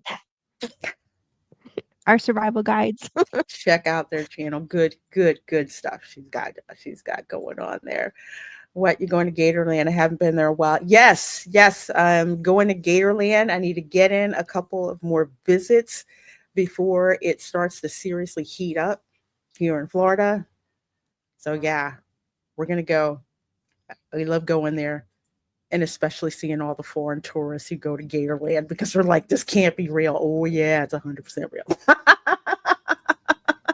I've seen video. I've never been, but I've seen a lot of YouTube videos on it.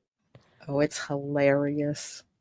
that whole I can't part. imagine the smell because I walk through Busch Gardens and I'm like, does it smell just as funky over there as it does at Busch Gardens? And you're walking by the alligators.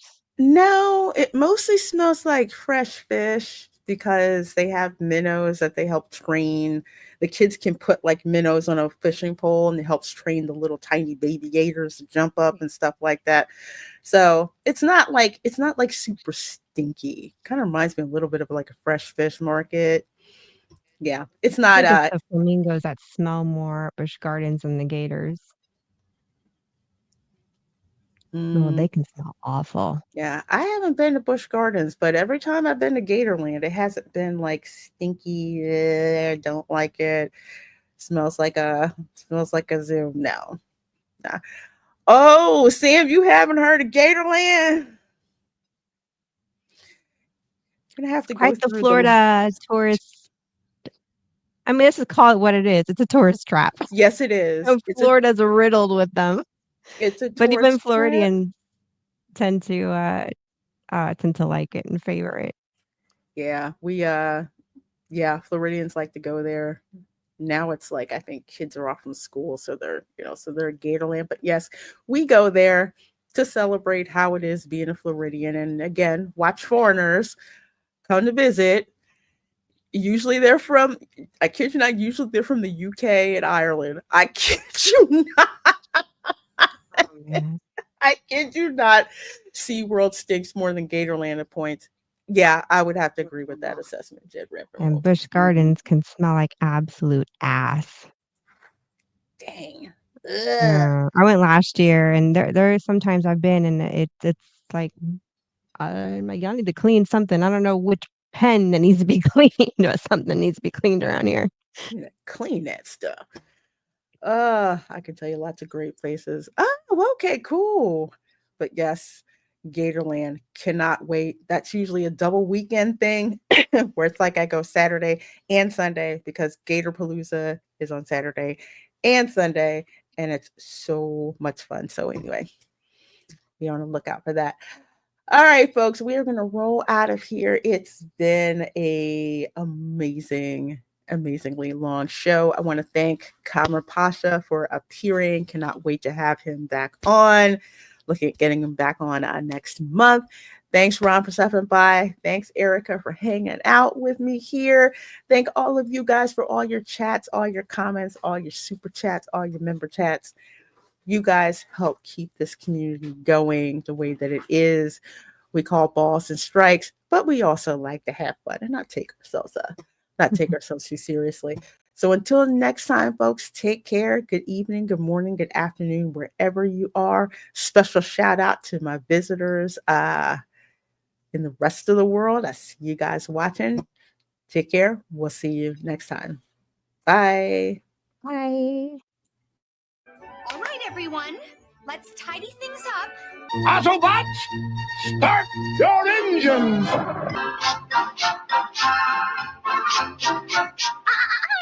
Not under the rug. We'll keep singing without fail, otherwise we'd spoil it. Ready, Prime? Let's roll.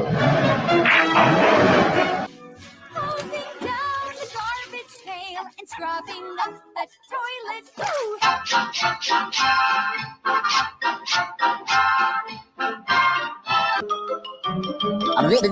That's all, folks. You're still here. It's over. Go home.